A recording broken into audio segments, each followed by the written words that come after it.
You're in for a scare.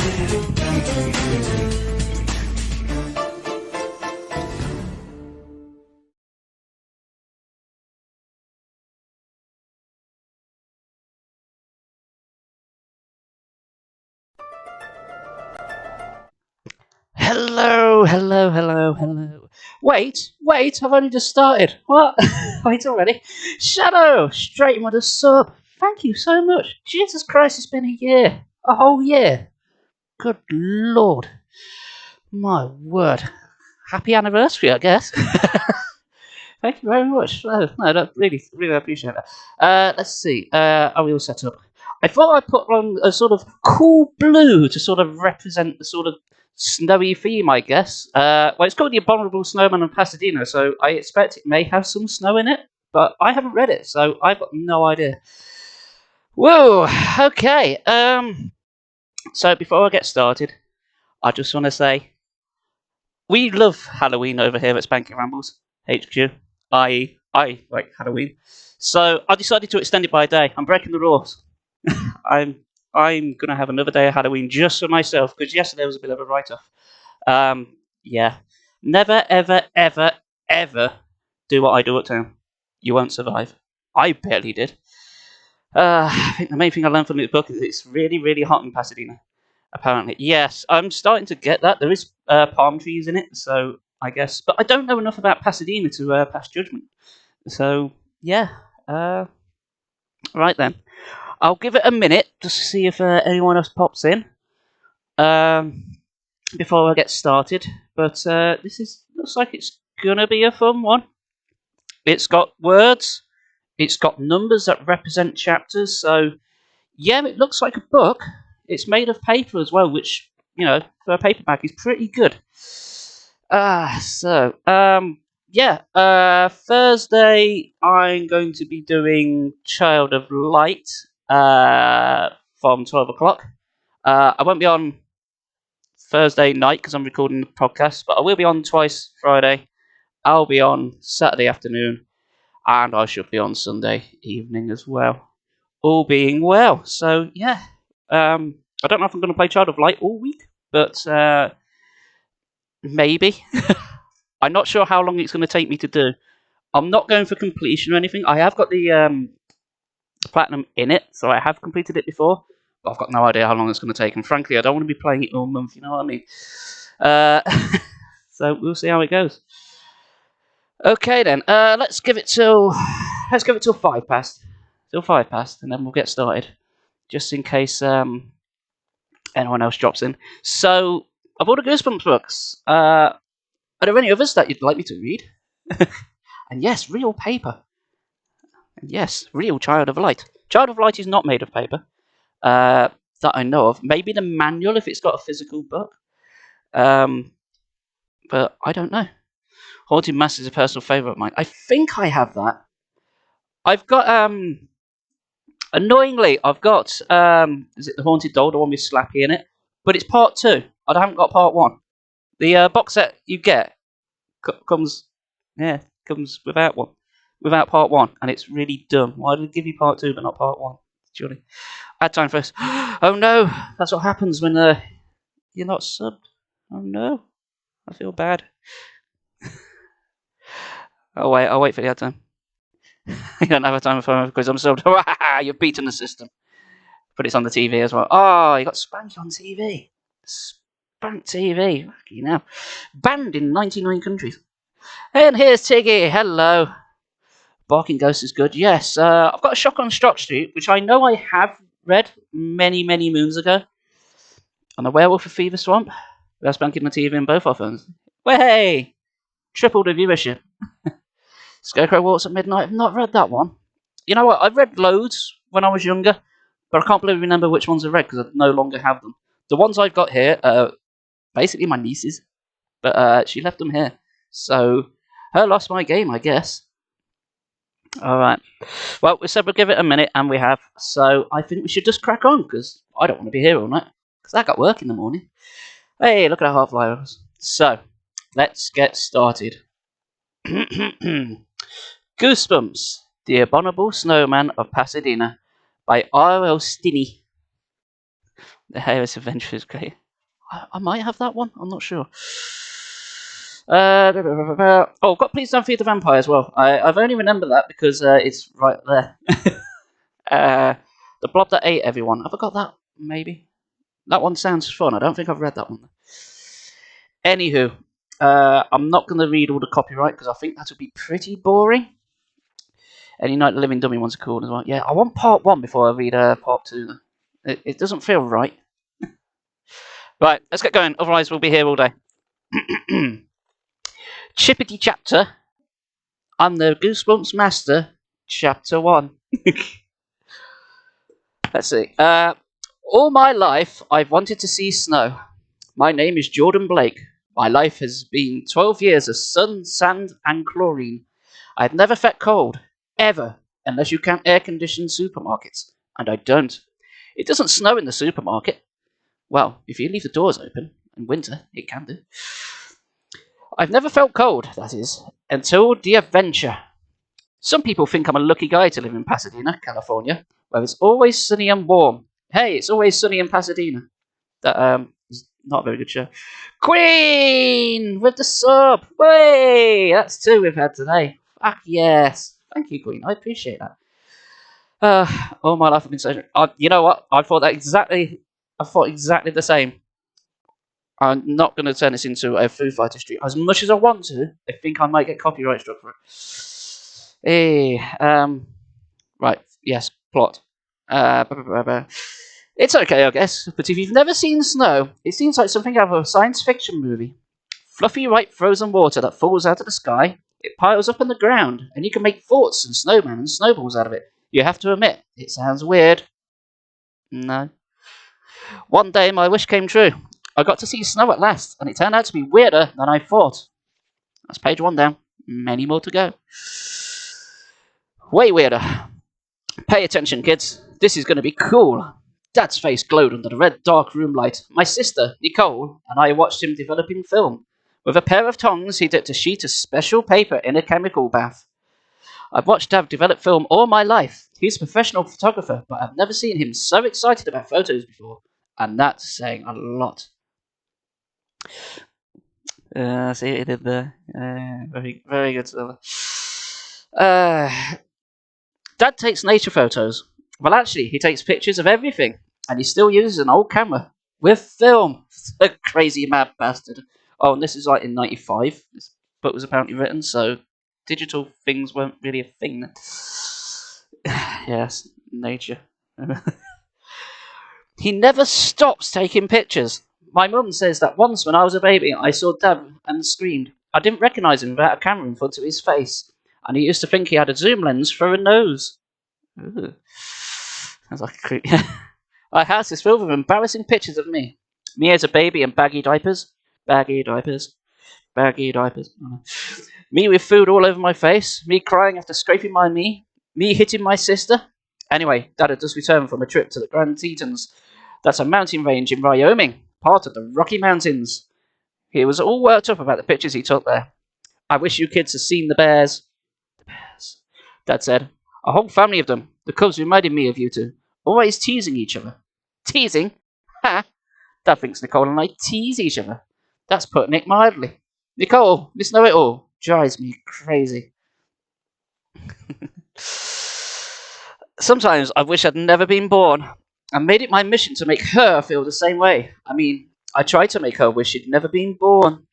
You should have taken us with you to the Grand Tetons, Dad, I complained. It's very cold in Wyoming this time of year, Nicole said. How do you know, Brainiac? I jabbed her in the ribs. You've never been to Wyoming. I read it up while Dad was away, she explained. Oh yeah, I've not given anyone voices, which is really welcome. Of course, there's a picture up about it in the library if you want to know more, Jordan. It's just right for you. It's for your first graders. It's for first graders. No, granders isn't really a word, but graders, that is.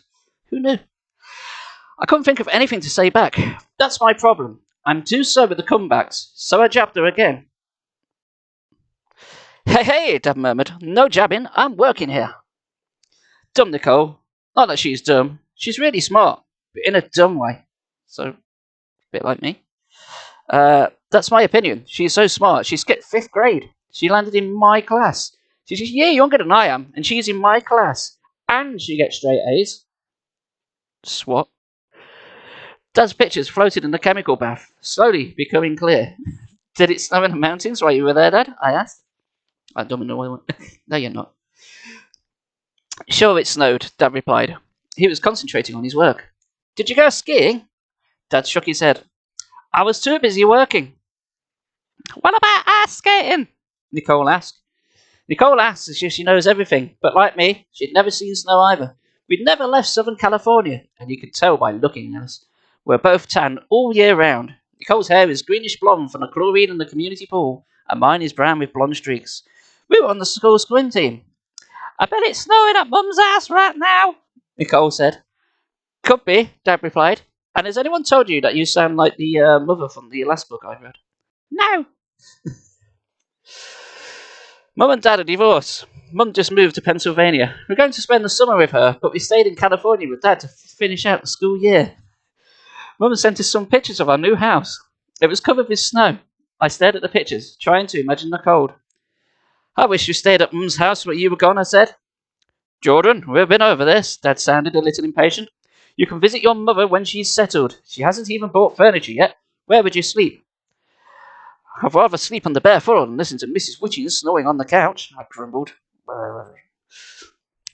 Mrs. Wichens stayed with Nicole and me while Dad was away. She was a nightmare. You're a fucking nightmare. Every morning we had to clean our rooms. The bitch. She actually inspected them for dust. Every single night she served us liver, Brussels sprouts, and fish head soup with a tall glass of soy milk. Okay. Ahead of its time with the Divorce Parents, yeah? November 7th, oh, damn straight. Great band. I've only seen them once. Her name's not Wichens, Nicole corrected me. It's Itchins. I know that, Nicole, I retorted. Okay. Under the red light in the dark room, the photos grew clearer. I heard excitement in Dad's voice. If these shots come out well, I can publish them in the book, he said. I will call it The Brown Bears of Wyoming by Garrison Blake.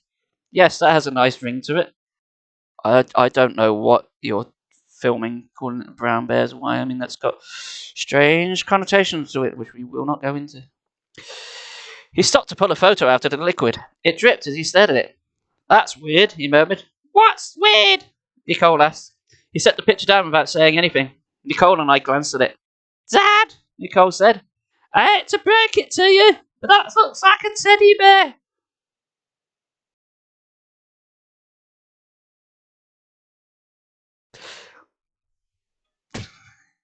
It was a picture of a teddy bear. A stuffed brown toy bear with a lopsided grin, sitting in the grass. Not the kind of creature you usually find in Grand Tetons. There must be some mistake, Dad said. This guy's a porn photographer, 100%. Yeah, I think Brussels sprouts and soy milk are okay with the West. I'd probably rather have the fish head soup, to be honest with you. Wait until the rest of the photos develop. You'll see. They're amazing. He pulled up another picture. He stood at it. Huh? I grabbed the photo. Another teddy bear. Dad picked up a third picture. Then a fourth. He moved faster and faster. More teddy bears, he cried. He was frantic. He fucking loved teddy bears. Even in the dark room, I could see the panic on his face. What's going on? He shouted. Where are the photos I took? I'm a Sharma. Hello. Long time. Yes, it is a long time. Hey, how you doing? Nice to see you. Welcome in. Say hi, everyone. Oh, right. That wasn't quite such a cliffhanger for chapter 1, was it? Well, the photos I took is not really that scary. Turns out he's a massive ferret. Yeah, he's probably taking a teddy bear's picnic in the woods of Wyoming, I should say. See where this one gets stupid if you want? Yeah, yes. Anyway. Chapter 2. Dad, Nicole began. Are you sure these bears you saw were real? Of course I'm sure, Dad boomed at her. I took my meds and everything. I know the difference between a brown bear and a teddy bear. What about a brown teddy bear? He began to pace back and forth across the dark room floor. Did I lose the film somehow? He murmured, clutching his head with one hand. Could someone have switched it? The weird part is that you were taking pictures of bears, Nicole noted. Yeah, you normally take lesbian porn pictures there, Father. Oh, wait. And you ended up with teddy bears? That's just so strange. Dad furiously tapped his hands on the developing table. He muttered to himself. He was starting to lose it. You mean he hasn't already? Oh, Christ. This is going to go off the rails, isn't it?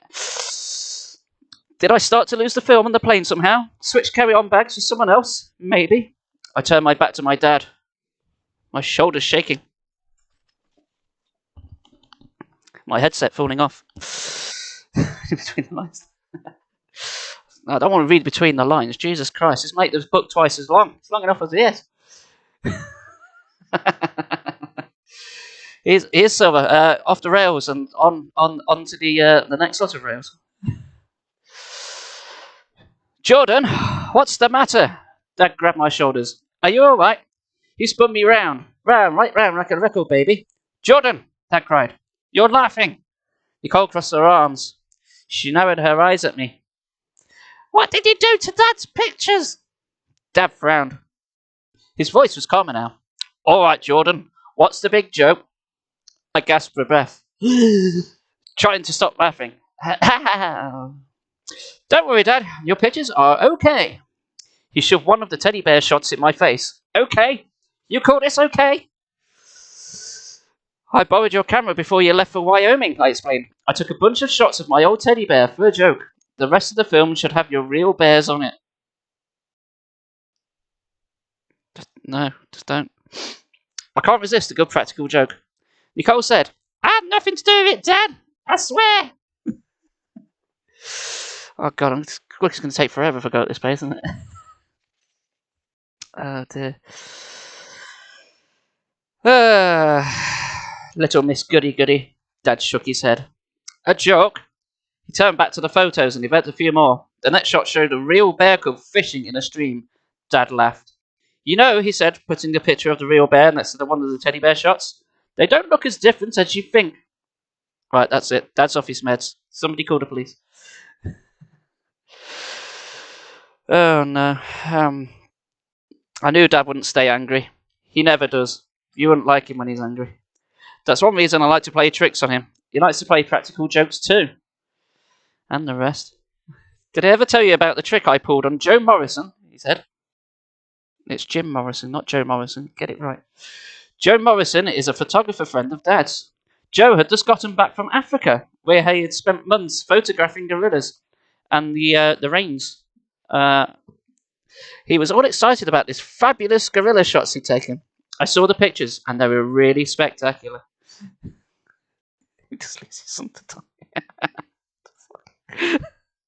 You know, reading this text and then jumping back to chat to read it is massively jarring sometimes, but fuck me, it makes me laugh. Where was I? Joe had a big meeting set up with the editor of a Nature magazine. Nature. He was going to go in and show the editor these photos. He was sure the magazine would snap them up in a second. Joe didn't know the editor. I'll start again. Joe didn't know that the editor and I had gone to college together, so I called her up and asked her to help me play a little joke on Joe. When Joe went to see her, he showed her the pictures. She looked at them without saying a word. Finally, he couldn't stand the suspense any longer. He blurted out, Well, do you like them or not? He's an important guy, Joe. What did she say? I asked. She frowned and said, You're a good doctor, Mr. Morrison, but I'm afraid you've been tricked. The creatures you photographed aren't gorillas at all. How do you... Sorry, we'll try and focus. Never. How do you not know that you've photographed gorillas? Yes, Roald Dahl and Tracy Beaker back in the day. Oh, I might have to do Roald Dahl one day. I have to do something like Charlie and the Chocolate Factory and make it even worse than it already is. Worse, I mean by fucked up and mental.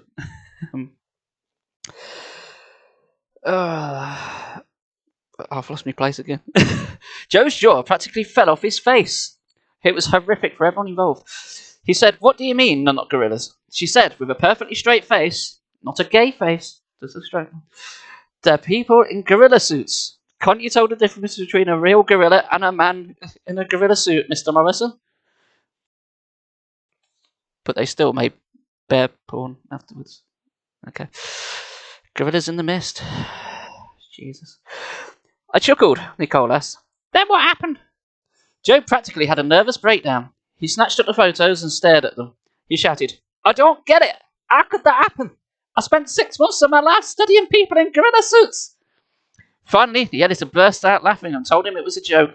She loved the photos and wanted to publish them. Joe wouldn't believe her at first. It took her 15 minutes to get him to calm down. Calm down, calm down. Dad and I both laughed. I think that's really mean, Dad, Nicole scolded in a different voice. I get my Joker streak from Dad. What, do you want to know how he got these scars? What? Nicole takes after Mum. She's more practical. Joe thought it would be funny once he got over the shock, Dad assured her. He's played his share of tricks on me. Believe me. We believe you. Dad swished another photo through the chemical bath, and then he held it up with his tongs. He showed 2 bear cubs wrestling.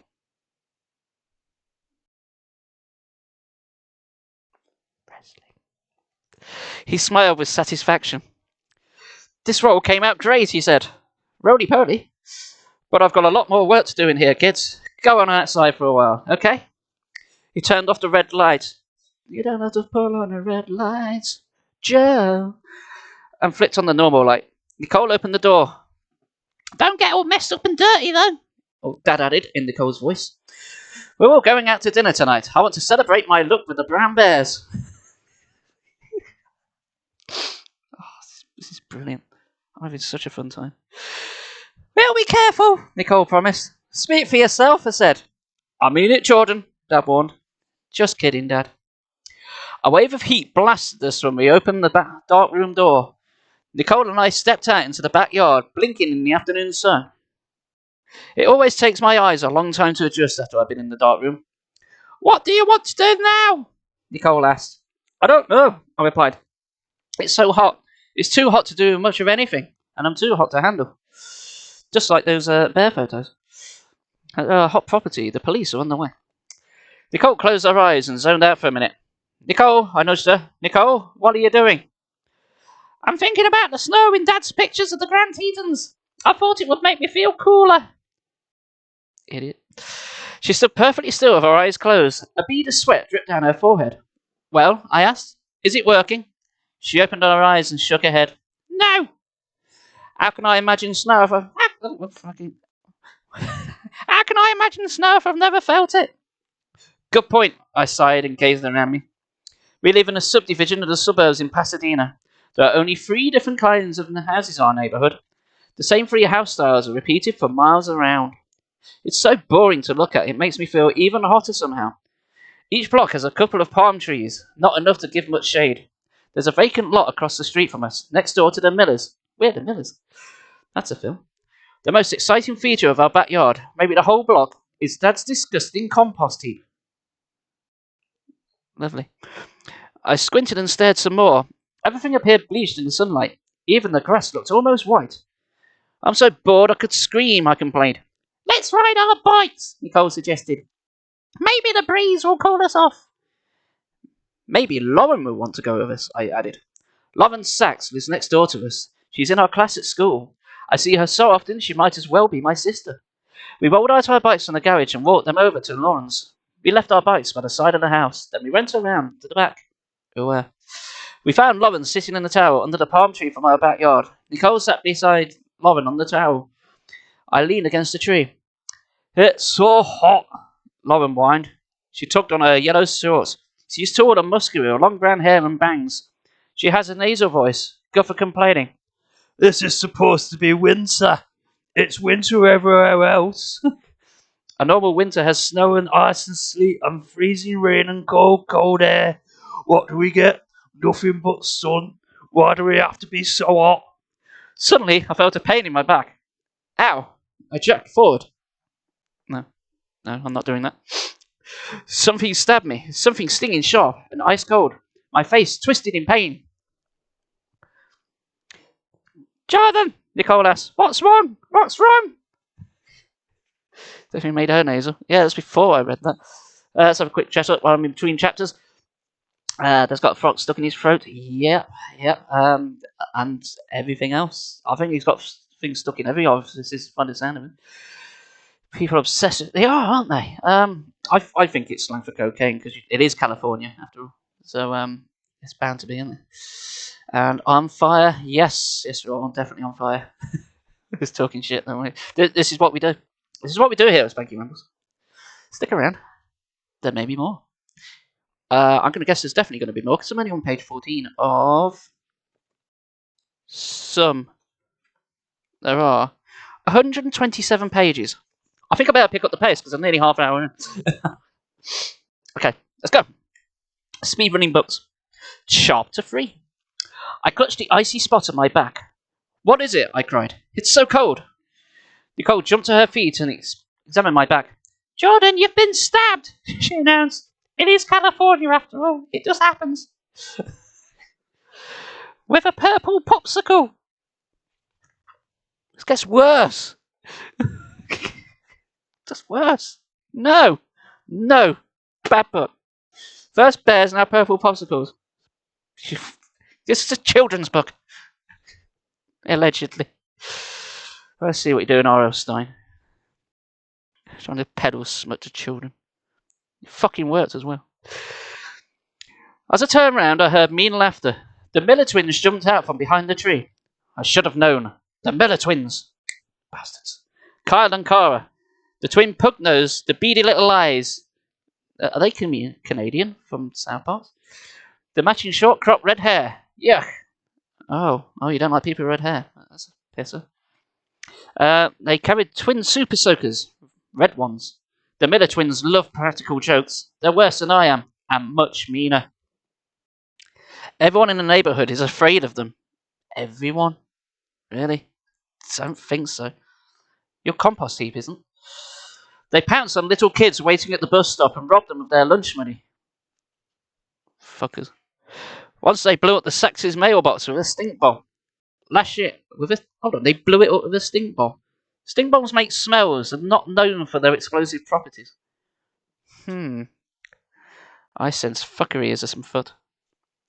Last year, Kyle sucker punched me during a basketball game even. I know what sport is. He thought it was funny to watch me turn purple. The Millers like to pick on me more than anyone for some reason. Cara is just as scary as her brother Kyle. I hate to admit it, but Cara can take me out with one punch. I know that for a fact. She gave me a black eye last summer. Oh, it's a what? It's a what? Cara sneered, making fun of Lauren's whiny voice by doing a completely different voice.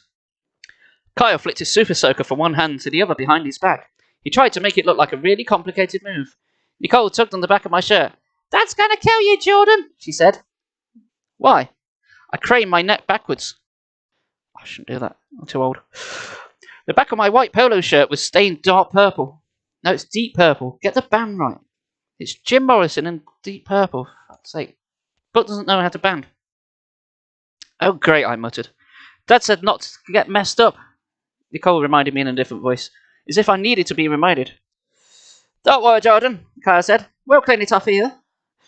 That's okay, I murmured, backing away. Whatever Kyle meant by clean it off. Don't start again, Buck. I knew it wouldn't like it. I was right. He and Cara raised their super soakers and squirted me.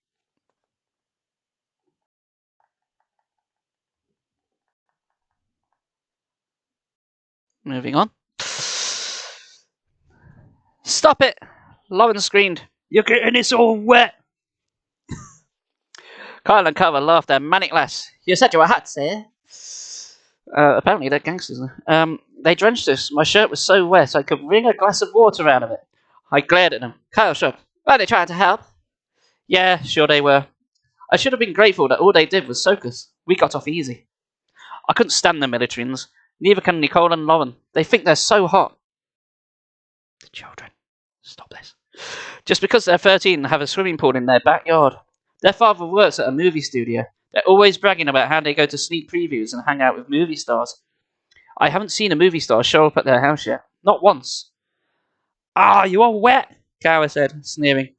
Why don't you take a bike ride to dry it off? And my voice is massively inconsistent. Nicole and I exchanged glances. When we're alone, we don't get along so well, but when the Millers are around, we have to stick together. We knew the Millers too well. They wouldn't mention our bikes without a reason. A bad reason. What did you do with our bikes? Nicole demanded. The Millers' fake, wide-eyed innocence. Who, us? We didn't do anything to your precious bikes. Go see for yourself. Trying to comment. Yeah, I know, right? No, go away. Chat away. It's cool. Nicole and I glanced around the side of Lauren's house, where we'd all left our bikes. They look away from here, Nicole whispered. There's something wrong with them, I said. They look weird. We approached our bikes. They look weird, all right. The handlebars have been unscrewed and twisted backwards. You have a reverse gear, Kyle snickered.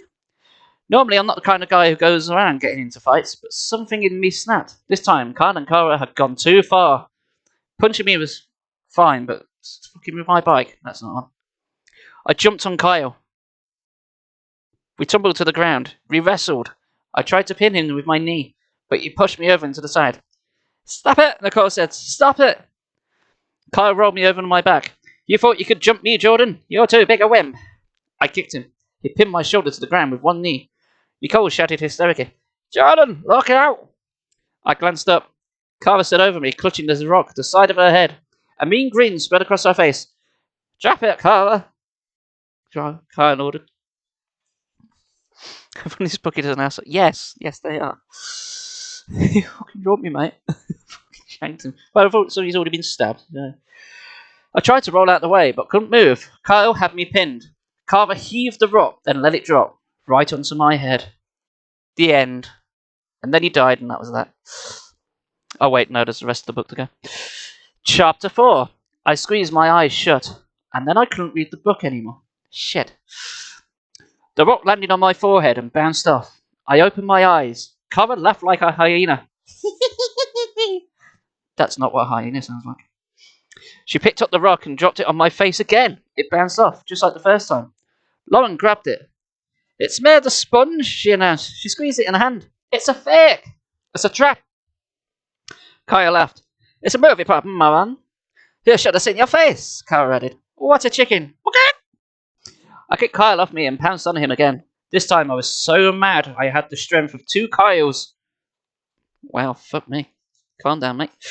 I wrestled him to the ground. I had him pinned. What's going on, guys? Uh-oh. Dad. I leapt to my feet. Hi, Dad. We're just kidding around. I don't know what the fuck animal that was. Kyle sat up, rubbing his elbow. Dad didn't even seem to notice that we'd been fighting. He was excited about something. Don't tell me what it is, I don't care. Listen, kids, I have great news. Wilderness Magazine just called. They want to fly me to Alaska. Great, Dad, I said sarcastically. Oh, great, Dad, I said sarcastically. You get to go on another exciting trip while we stay here and die of boredom. Andy, Nicole added. Dad laughed. I called Mrs. Hitchens to see if she could come to stay with you again, he began. Not Mrs. Hitchens again, I cried, Dad. She is horrible. I can't stand her cooking. I'll starve to death if she stays with me. You will not, Jordan, Nicole said. Even if you ate only bread and water, you could survive a week early. Nicole, Jordan, hello, Dad said, knocking lightly on our heads. Ow. Will you please listen to me? I haven't finished yet. Sorry, Dad. Anyway, Mrs. Hitchens can't come. So I'm going to show this bear porn and see if it helps. No, wait. So I guess you two will just have to come along with me. To Alaska? I cried. I was too excited to believe it. Hooray! Nicole yelled. We jumped up and down. You guys are so lucky, Lauren said. Kara and Kyle stood by, saying nothing. We're going to Alaska, I shouted. We'll get to see snow. Tons of snow. Alaskan snow. I was thrilled, and Dad hadn't even told us the interesting part yet. It's a strange project, Dad continued. They want me to track down some kind of snow creature. An abominable snowman. Title drop. Oh yes, sound alerts are turned off. It literally says it at the top of the corner of the screen. Never mind. Well, I actually can't redeem sound alerts because technically, other ones like commands, like I can say, "Oh, I didn't do that," but because the thing still thinks you played the sound alert, I can't redeem it. I can't give you points back, which sucks. Oh, never mind. Where the fuck was I? Wow, I guess. Wow. Carl and Carver snorted. Nicole shook her head. An abominable snowman? Has anyone really seen him? I'll make up for you later, Sean, I promise. Dad nodded. Some kind of snow creature has been spotted. Who knows what it really is? Whatever it is, the magazine wants me to shoot photos of it. I'm sure it's a wild goose chase. There's no such thing as an abominable snowman. Wouldn't it be a wild abominable snowman chase? So where are you going? Nicole asked. All expensive page. That's why. I poked her in the ribs. Who cares? We're going to Alaska. The magazine is paying a big fee, Dad explained. And even if we don't find the snow creature, I'll still get some great shots of the tundra. Why they didn't contact somebody who already lives in Alaska? Because I'm pretty sure there might be one or two photographers there. We'll never know. But hey, it's convenient, isn't it? Lauren asked, "What's a tundra?" Dad began to reply, but Nicole stepped forward. "I'll handle this one." She interrupted. Oh, I got my characters mixed up. I felt like screaming. Oh, she does that in school all the time too. A tundra is a huge frozen plain. It exists in the Arctic, in Alaska, and in Russia. The word tundra comes from the Russian word meaning... I clapped my hands over her big mouth. Any other questions, Lauren? Lauren shook her head. That's all I needed to know. Egghead here goes on forever if you don't stop her. I let go of Nicole's mouth. She stuck her tongue out at me. This trip is going to be great, I cried happily. We'll see ice and snow for real. We're going hunting for an abominable snowman. Awesome! We're on the bomb and oh, we're going to freeze to death. Hooray! An hour earlier, we'd been bored out of our minds. Now suddenly, everything had changed. Dad smiled. I've got to go back to the dark room for a while. Oh, that's why he smiled, isn't it? Whoa, we're going to a beef fair. Oh, I packed my wrong suitcase and froze to death.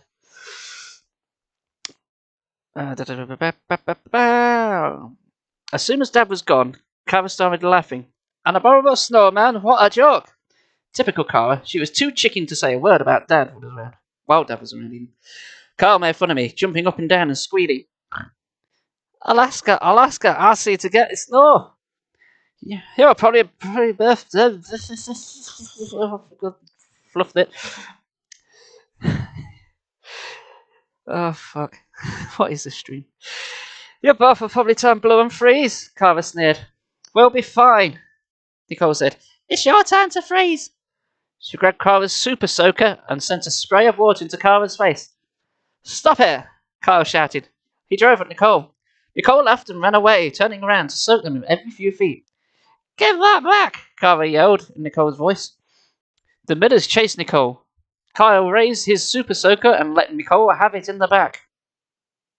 Interpret that as you will.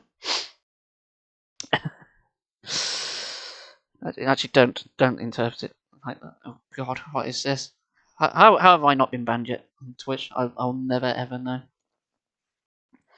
Lauren and I ran after them. Nicole raced into our backyard. Stop it. She turned around and squirted the millet. Stop it. You can't catch me, she cried, shooting and walking backwards. She was backing right into Dad's compost heap. Should I warn her? I thought. No way. Take that, she shouted, blasting the millers with water. Then she slipped and fell backwards into the compost heap. Yuck, Lauren groaned. Nicole stood up slowly. Greenish-brown slime oozed in her hair and dripped down her back, her arms and her legs. She screamed, frantically wiping the gloop off her hands. That's what it says.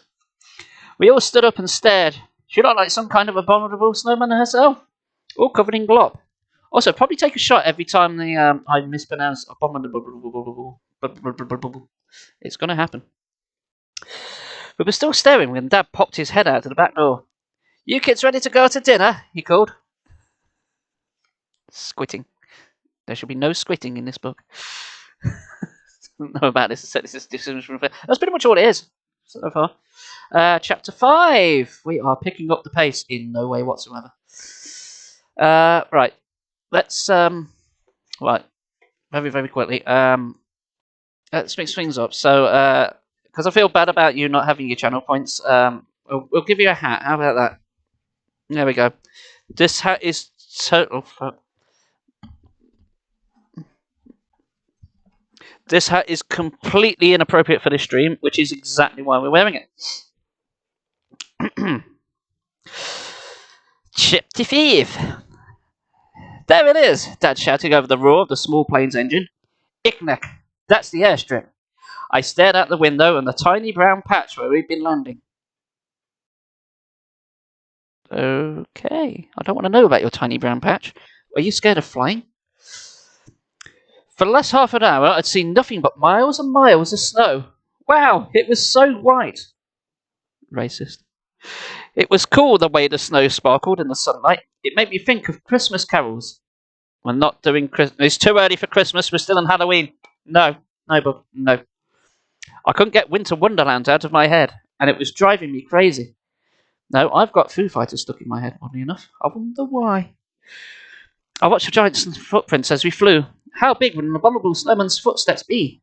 Big enough to see from low-flying plane? You're an idiot. Oh, there's a restaurant down there, Nicole said. I'm starving. Dad patted her shoulder. We'll have a big hot meal before we set out, but after that, it's camping food. They're just gonna stay in one place and steal everyone's supplies. Okay. Shit FVS joke there. Glad you liked it. How are we going to build a fire in the snow? Nicole asked. You just put two snowflakes together. Everyone knows that. We'll be staying in a little cabin, Dad replied. Oh, I bet you are. I thought you preferred to stay in a cottage, Dad. It's a long way out in the tundra, but it's better than sleeping in tents. There should be a stove in the cabin. I hope so, anyway. Oh, I hope you don't have any more bear porn in your little tent. That would be fucking intense. Can we build an igloo and sleep in it? In that, I asked. Or dig out an ice cave? You can't build an igloo just like that, Jordan, Nicole snapped. It's not like a snow fort or something, right, Dad? Dad took the lens cap off his camera and started taking pictures through the plane window.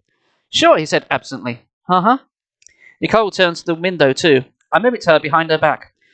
You can't build an igloo just like that, I mouthed. She acts like she's my teacher or something. It's really embarrassing when she does that in front of everybody at school. How are we going to find the cabin? Nicole asked in a different voice. Everything looks like the same in all this snow. Dad turned and snapped a picture of her. Did you say something, Nicole? I was wondering how we're going to find the cabin, Nicole repeated in two voices. Do you know how to use a compass, Dad? A compass? No, but that doesn't matter. A man named Arthur Maxwell is supposed to meet us at the airport. He'll be your guide for the tundra. It's probably wise to know how to use a compass if you're going to the fucking Arctic. You're lost. Yeah, I'm reading it. I'm lost as well, Sean. I know Arthur, the pilot shouted back at us. It's a very good film and you should all watch Arthur. It's fantastic. The Dudley Moore version, anyway. He's an old musher from way back. Knows everything about dogs and sled. He knows this part of Alaska better than anyone else, I guess. Maybe he's seen the Abominable Snowman, I suggested. How do you know where there was such a thing? Nicole taunted. We haven't seen any sign of him yet. Nicole, people have seen him with their own eyes, I replied. If there's no such thing, what are we doing here? Also, if there isn't one, then this book's going to be very short. Some people say they've seen him, Nicole said. Or maybe they think they've seen one. I won't believe it until I get more facts. The plane circled the small town. I played with the zipper on my new Arctic jacket. Pretend we've got wild zipper action here. I'd been hungry for a few minutes earlier, but now I was too excited to think about food. There really is an abominable snowman down there, I thought. I know there is. I felt a chill, despite a blast of hot air from the plane's heater. What if we find him? What will happen then? What will happen if the abominable snowman doesn't like to be photographed even? I've invented a word. Photographized. The plane flew very low now, getting ready to land. We touched with a bump and attacked along the way. The runway, even. Fuck's sake. The plane lurched as the pilot put on the brakes. Something big loomed at the end of the runway. Something huge, white, and monstrous. Dad, look, I cried. I see him. The abominable snowman. Somehow, he got a ticket to this plane. Because he's just a regular dude. He's just misunderstood. Should be a time counter for every time I say abominable snowman. I think there should be a counter every time I swear as well. And mispronounce something. We're walking in the air. And then they realised they couldn't actually walk in the air and then fell to their doom. The end. Chapter 6. The plane squealed to a stop right in front of the big monster. Dad, Nicole, and the pilot all laughed at me. I hate that, but I couldn't blame them. The big white monster was a polar bear. A statue of a polar bear. What the fuck's a statue of a polar bear doing on the runway? That's just stupid. The polar bear is a symbol of the town, the pilot explained. Oh, I murmured. I knew I was blushing. I turned away. Jordan knew that, Dad said. He was just playing one of his practical jokes, but it was shit. So berate him more. Yeah, I went along with it. I knew it was a statue all along. You did not, Nicole said. You're really scared. I punched Nicole in the arm. I was not. It was a joke. Dad put his arm around each of us. Shut the fuck up, both of you. Oh, wait, no. Isn't it great the way these two kids each other? He said to the pilot. If you say so, the pilot replied, having enough of their shit. Well, I wasn't meant to be here today. I shouldn't have to put up with this.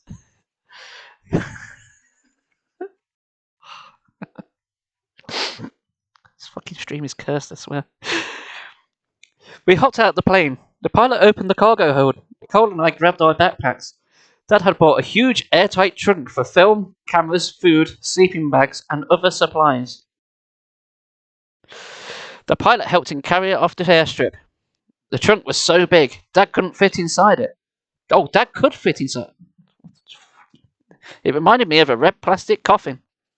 Oh, well, we know what we're going to put you in at the end of it.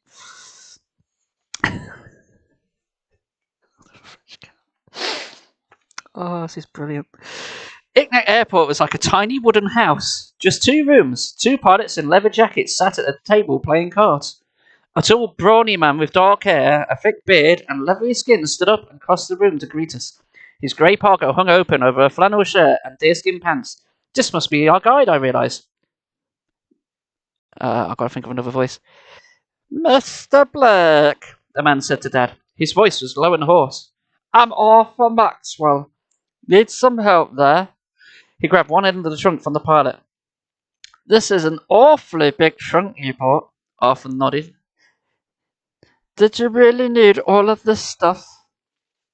Dad reddened. Oh, fuck me. Oh, no, I don't like where this is going. I've got a lot of cameras, tripods and things. Well, maybe I overpacked. Why did you divorce your wife, by the way? Well, actually, I think I found out why. Arthur frowned at me and Nicole. I'd say so. Call me Gary, Dad said.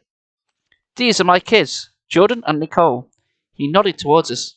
Nicole said, Ah! And I added, Nice to meet you. I can be polite when I have to be. Or by saying 4 words. Don't overhype yourself, mate. Arthur stared at us. Then he grunted. You didn't mention kids, he mumbled to Dad after a minute. I'm sure I did, Dad protested. I don't remember it, Arthur replied, frowning. Everyone was silent. We pushed through the airport door and started down the muddy road. I'm hungry, I said. Let's go into town and get some food. How far is it into town, Arthur? Dad asked. How far? Arthur echoed. You're looking at it. I stared around in surprise. There was only one road. It began at the airport and ended in a pile of snow about 2 blocks away. A few wooden buildings were sprinkled along it. This is it, I cried. It's not Pasadena, Arthur grumbled, but we call it home. He led us down the muddy road to a diner called... Hold on. It's not Pasadena. The book explicitly said Pasadena. Has anyone listened to the story? Not really. I'm just making it up as I go along. After this is new content. This is the Spanky remix. It's going down like a lead balloon. He led us down the muddy road to a diner called Betty's. I guess you're hungry, he grumbled. Might as well eat a hot meal before we set out. We settled into a booth by a window. Nicole and I ordered hamburgers, French fries and cokes. Dad and Arthur ordered coffee and beef stew. I thought you'd order fish head soup. Oh. I've got a sled and 4 dogs ready to go, Arthur announced. The dogs can pull this trunk of yours and the other supplies. We'll walk beside the sled. That sounds fine, Dad asked. Whoa, Jess. We're walking? How far? Why did I sound like a horse? 10 miles or so, Arthur replied. 10 miles? I'd never walked that far before. Why do we have to walk? Why can't we take a helicopter or something? Because I want to take the photos along the way, Jordan, Dad explained. The landscape is fascinating. You never know what we'll come across. Maybe we'll come across the Abominable Snowman, I thought. That would be cool. It's the remix of the Cato Hot and Fresh Pato. Yeah, if you want. We're wrong with that. Our food arrived, and we all ate in silence. Good, I don't have to do any voices. Arthur wouldn't look me in the eye. He wouldn't look any of us in the eye. He stared at the window while he ate. Outside in the street, a jeep drove by. Have you ever seen the snow creature we're looking for? Dad asked Arthur. Arthur speared a piece of meat with his fork and popped it into his mouth. He chewed. He chewed some more. Dad, Nicole, and I all watched him, waiting for an answer. Finally, he swallowed. Never seen it, he said. Heard about it, though. Lots of stories. I waited to hear one of the stories, but Arthur kept on eating. Can't hear the stream of the sign of stuff for laughing. I'm glad I can entertain you in my own little way. I couldn't stand waiting any longer. What kind of stories? I swallowed some gravy with his bread. He stuffed it into his mouth, chewed, swallowed. A couple of people in town, he said. Just seen the monster. Where? Dad asked. Out by the big snow ridge, Arthur said. Behind the Mush's cabin, where we're all staying. What does he look like? I asked. They say he's big, Arthur said. Big and covered with brown fur. You may think he's a bear, but he's not. He walks on 2 feet like a man. If the Abominable Snowman turns out to be a teddy bear, I'm going to be pissed. That'll be a shit ending. Oh. I shuddered. The Abominable Snowman showed like a lot like a vicious cave monster I saw in a horror movie once. Nightmare on Elm Street. No, wait. Arthur shook his head. Personally, I hope we never find him. Dad's jaw dropped. That's twice it's happened. Does he need surgery? But that's what we're here for. It's my job to find him, if he exists. He exists, all right, Arthur declared. Friend of mine, another musher. He was out in the blizzard one day. Ran smack into the snow monster. What happened? I asked. You don't want to know. Arthur stuffed more bread into his mouth. You certainly do want to know, Dad persisted. Arthur stroked his beard. I grew this beard just for this stream. I hope you realise the amount of effort this took. That's a lie. The monster picked up one of the dogs and made off with him. My friend chased after him, trying to get the dog back. Never found him, but he could hear the dog whining. Pitiful howls. Whatever happened to that dog? It sounded pretty bad. He's probably a carnivore, Nicole said. A man-eater. He's a man-eater. Most animals around here are. There's so little vegetation. Yes, not many things eat snow. Well done. I jabbed Nicole. I want to hear about the snowman, not your stupid nature facts. Arthur flashed Nicole an annoyed glance. I figured what he was thinking. What planet is she from? That's what I'm usually thinking anyway. He cleared his throat and continued. My friend came back from town. He and another guy went out to try and catch the snow monster. Darn foolish if you ask me. What happened to them? I asked. Don't know, Arthur said. They never came back. I gasped at the big guide. I swallowed hard. Everyone stop swallowing, please. Excuse me, did you say they never came back? Arthur nodded solemnly. They never came back. I'm enjoying your stream. I'm glad you are. You start shrieking with laughter now. Oh crap, that means I'm slacking. Are we 5 years old? Mentally, yes. And yes, chapter 7. Well done. Well done. Are you reading it as well? Swallowed hard. Everyone starts swallowing hard. I mean...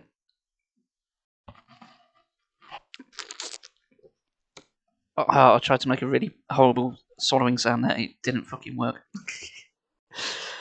Well, that's my immersion broken. Chapter 7. Maybe they got lost in the tunnel. Did you just have a chapter in between the middle of the same conversation? Why did you have a break? It's still going. Fucking... What? There's normally a break and then something else happened. Swallowed hurt and squirt. I'm not squirting on cam. Yet. Go to my OnlyFans for that. That's it, Arthur said. These two knew what they were doing. The monster killed them. That's what happened. He paused to butter another slice of bread. Buttering action. Close your mouth, Jordan, Nicole said. I don't want to look at your chewed-up French fries. I guess my mouth had been hanging open. I shut it and swallowed. Arthur seems like a weird guy, I thought, but he's not lying to us. He definitely believes in the Abominable Snowman. Nicole asked him, Has anyone else seen the snow monster? I'm 5 years old. Oh, wait, no, I'm not. Yeah, a couple of TV people from New York. They heard about what happened to my friend and came to town to investigate. They set out into the tundra. Never came back either. We found one of them, frozen to death in a block of ice. Who knows what became of the other?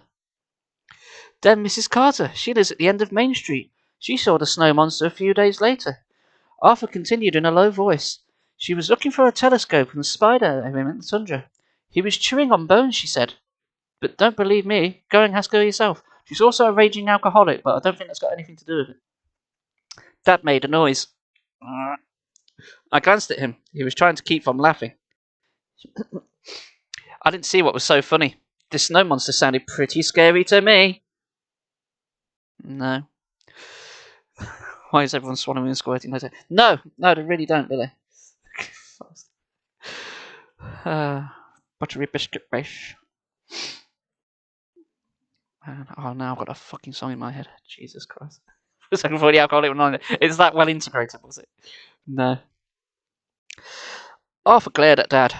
You don't have to believe me if you don't want to, Mr. Blake, he said, in a more terrifying demeanour. Call me Gary, Dad repeated. I'll call you what I please, Mr. Blake, Arthur said sharply, in a not very sharp way that I just said it. What I'm telling you here is true. That monster is real, and he's a killer.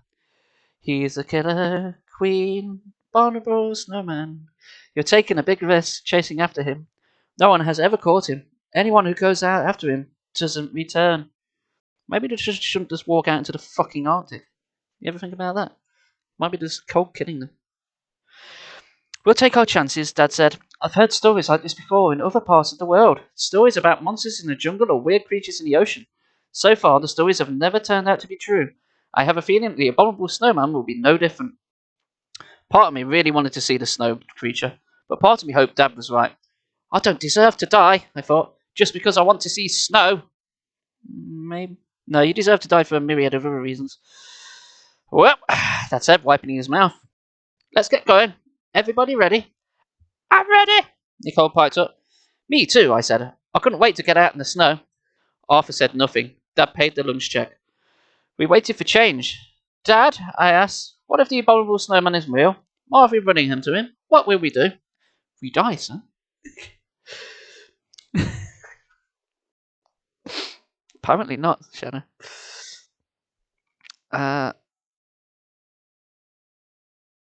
Yes. He pulled something small and black out of his coat pocket. This is a book. No, this is a radio transmitter, he explained.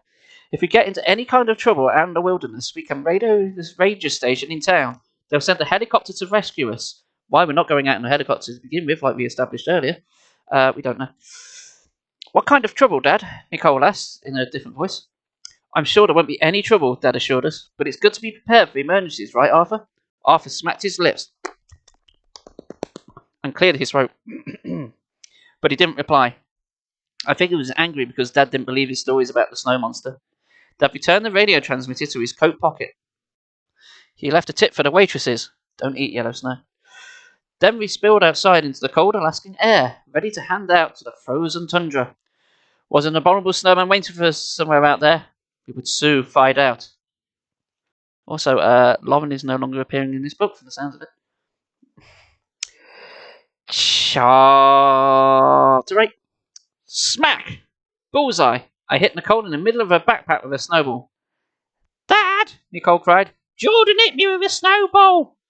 Dad had his camera in front of his face, clicking away as usual. Good for you, Nicole, he said absently. Nicole rolled her eyes. Then she ripped off my ski cap. She stuffed it with snow and smushed it in the top of my head. Snow trickled down my face. The cold burned my skin.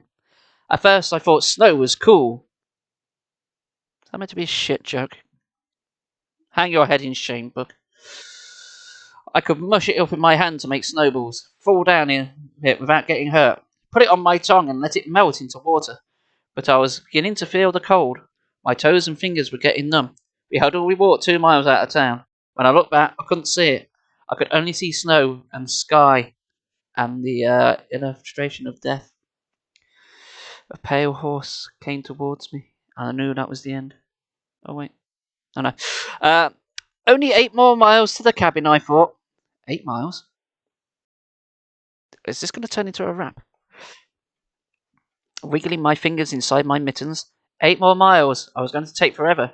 And all around us, nothing but snow. Miles and miles of it. 8, I think we just established. Dad and Arthur trudged beside the dog sled. Oh, can we talk more about the doggos? Arthur brought along 4 Alaskan Huskies. Binko, Rocky, Tintin, and Nicole's favourite, Lars. Sweet. Oh, I like Binko. Binko's my favourite, just in his name alone.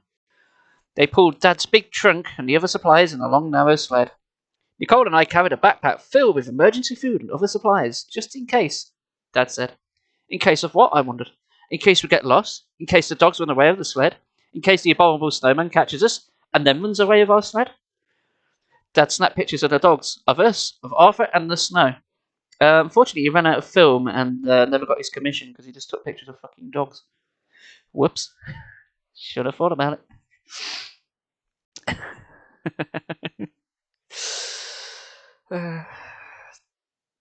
Nicole threw herself backwards into a snowdrift. Look! An angel! She cried, waving her arms up and down. She jumped up and we checked out the snow angel. Cool, I admitted. I lay on my back to make one too. And because we're fucking around so much, we never made the 8 miles and froze to death. I know. When Nicole came closer to inspect it, I rocked her a big snowball. She cried. I'm going to get you for that. I leaped up and darted away. The deep snow crunched under my shoes. Nicole ran after me. We raced ahead of the dog sled. And yes, I'm amazed I haven't made a Papa and Nicole joke yet. Maybe I will. Maybe I won't. We'll see. Be careful, kids, Dad called after us. Stay out of trouble. I stumbled in the snow. Nicole pounced on me. I wriggled free and bolted away. What kind of trouble could we get into? I thought as my feet crunched along. There's nothing but snow for miles around. We couldn't even get lost out here. I turned around and ran backwards, waving at Nicole. Try and catch me, Miss Factoid, I teased. Name calling is so immature, she yelled. Like doing stupid voices, that's very immature. I've just broken the 4th wall. Help, help, I'm in a book. Then she stopped and pointed behind me. Jordan, look out! Hey, I'm not falling for that old trick, I called back. I slipped backwards to the snow. I didn't want to take my eyes off her in case she planned to pelt me with snowballs. Jordan, I mean it, she screamed. Stop! All your characters sound the same. Good. Chapter 9. Thud. I landed hard on the back of in a pile of snow. Ugh, I grunted, stunned. I struggled to catch my breath, and then I stared around me. I had fallen down some kind of deep crevasse. I sat shivering in the pile of snow, surrounded by narrow cliffs of bluish ice and rock. I stood and looked up. The opening in the crevasse was at least 20 feet above me. Frantically, I clutched at the icy walls. I grabbed into a jutting rock and fumbled for a foothold, hoping to climb out. I hoisted myself up a couple of feet, then my hand slipped and I slipped back to the bottom. I tried again. The ice was too slick. How would I ever get out of here? Where were Dad and Nicole? I tried to warm my cheeks with my mittens, and then I thought I should probably take my hands out my trouser pockets. Why don't they come to get me? I'm going to freeze down here. Nicole's face appeared at the top of the crevasse. I'd never been so happy to see her in my life. Jordan, are you alright? Get me out of here, I shouted. Don't worry, Nicole assured me. Dad's coming. I leaned against the pit wall. The sunlight didn't reach my bottom. My toes felt ready to break off. They were so cold. I jumped up and down. Jump around. Jump up and get down. Jump, jump, jump. A few minutes later, I heard Dad's voice. Jordan, are you hurt? No, Dad, I called up to him. He, Nicole, and Arthur all stared down from me above you. Arthur is going to lower a rope down to you, Dad instructed. Hold on to it, and we'll hoist you all out of here. I stepped aside as Arthur tossed one end of the knotted rope into the crevasse. I clutched the rope with my mittened hands. Arthur shouted, Heave. Dad and Arthur tugged on the rope. I planted my feet on the footholds of the ice, bracing myself against the side of the crevasse. The rope slipped out of my hands. I clutched it tighter. Hold on, Jordan, Dad called. They pulled again. My arms felt as if they were going to be yanked out their sockets. Ow! I cried. Careful! Slowly they hoisted me to the top of the crevasse. It wasn't much help. My feet kept slipping on the icy walls. Dad and Arthur each took one of my hands and dragged me out of the pit. I lay on the snow, trying to catch my breath. Dad tested my arms and legs for sprains and breaks. You sure you're all right? He asked. I nodded. It was a mistake to haul kids along, Arthur grumbled. The snow is not as solid as it looks, you know. If we had not seen you fall, we never would have found you. We've got to be more careful, Dad agreed. I want you to stick both close to the sled. He leaned over the side of the crevasse and snapped a picture. Weirdo. I stood up and brushed the snow from the seat of my pants. I'll be careful from now on, I promised. Good, Dad said. We'd better push on, Arthur said. We started walking across the snow. I gave Nicole a shove once in a while, and she shoved me back. But we were quieter now. Neither of us wanted to end up frozen to death at the bottom of a snow hole.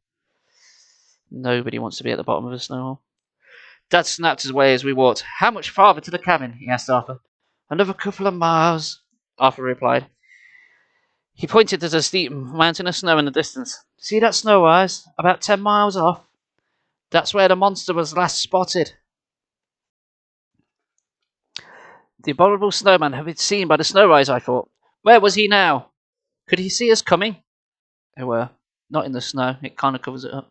Was he hiding somewhere, watching us? I kept my eyes on the snow rise as we walked.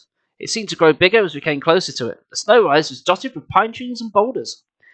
After about an hour, a tiny brown speck appeared a mile or so away. That's the abandoned Mush's cabin where we'll stop for the night, Dad explained. He rubbed his gloves together and added, I'm sure it'd be nice to sit by a roaring fire. I clapped my mittens together to keep the blood flowing through my hands. I can't wait, I agreed. It must be minus 2,000 degrees out here. Actually, it's about minus 10, Nicole stated. At least that's the average temperature for this area at this time of year. Thank you, weather girl, I joked. And now for sports. Arthur? Arthur frowned into his beard. I guess he didn't get the joke. He fell behind us a little to check the back of the sled. Dad turned around to snap Arthur's picture, without his consent. He then sued later on. When we get to the Mush's cabin, I'll take a few more scenery photos, Dad said as he changed his film. Maybe I'll photograph the cabin too. Then we'll all turn in. We have a big day tomorrow. By the time we reached the cabin, it was almost 8 o'clock. At night. It took us too long to get here, Arthur grumbled. We left town after lunch. It should have taken us about 5 hours. The kids having accidents and all is slowing us down. Fucking kids. Who'd have brought them? Dad stood a few feet away from him, shooting a portrait of Arthur while he talked. Mr. Blake, did you hear me? Arthur growled. Stop taking my picture. God, Arthur's getting fucking pissed. What? Dad said, letting his camera drop to his chest. Oh yeah, the kids. Bet they're hungry. I didn't explain the Mush's cabin. I explored the Mush's cabin, which made far more sense. I didn't take long. The tiny wooden shack was empty except for an old wood-burning stove and a couple of broken-down cots. Why is the cabin so empty? Nicole asked in a normal voice. Mushes don't stop here anymore, Arthur explained. They're afraid of the monster. I didn't like the sound of that. I glanced at Nicole. She rolled her eyes. Arthur bedded the dogs in a lean-to again outside the cabin. The lean-to was a shed built against the back cabin wall. It was filled with straw for the dogs to sleep on. I spotted a rusty old dog sled propped in a corner. Then Arthur lit a fire and began to fix some supper. Tomorrow we'll search for this so-called monster, Dad announced. Everybody get a good night's sleep. After supper, we crawled into our sleeping bags. I lay awake for a long time, listening to the howling wind outside, listening for the thudding footsteps of the abominable snowman. Nicole, get off me! She rolled over in a sleeping bag and jabbed her elbow into my ribs. The bitch. I knocked her arm away and snuggled deeper inside my own toasty, warm sleeping bag. Nicole opened her eyes. Bright morning sunshine streamed into the cabin. I'll be back in a minute to fix breakfast, kids, Dad said. He sat in a chair, lacing up his snow boots. First, I'm going out to check on the dogs, and the dogs' kids. Arthur went out to feed them a few minutes ago. He bundled up and stepped outside. I rubbed my nose. It was cold. The fire in the stove had gone out during the night. No one had relit it yet. I forced myself to climb out of my sleeping bag and started putting on clothes. Nicole ran guessing too, and I watched. No. Do you think there's a hot shower in this dump? I wondered aloud. Nicole smirked at me. You know perfectly well there's no hot shower, Jordan. Oh wow, this is incredible, I heard Dad shout from outside. I jammed my feet into my boots and raced out the door. Nicole pushed right into me, right beside me. Dad stood at the side of the mush's cabin, pointing in shock at the ground. I gazed down and saw deep footprints in the snow. Huge footprints. Enormous footprints. So big that only a monster could have made them. Bum, bum, bum. Ads. Go to ads. Back. Hi, welcome back. I hope you enjoyed your ads. Oh, chapter 10. We are getting some way through. Okay, let's change it up a bit. Let's have another hat for yeah, she's it. I know. Right, let's put on my link hat for no discernible reason. The guys were asleep, so it almost looks like a nightcap, but yeah. It's a bit of visual variety, isn't it?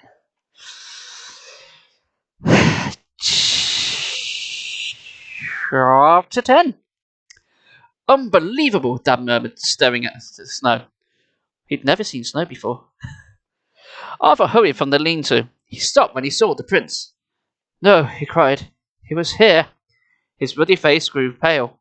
We was going to say bloody, but we weren't allowed to swear. His jaw trembled with terror.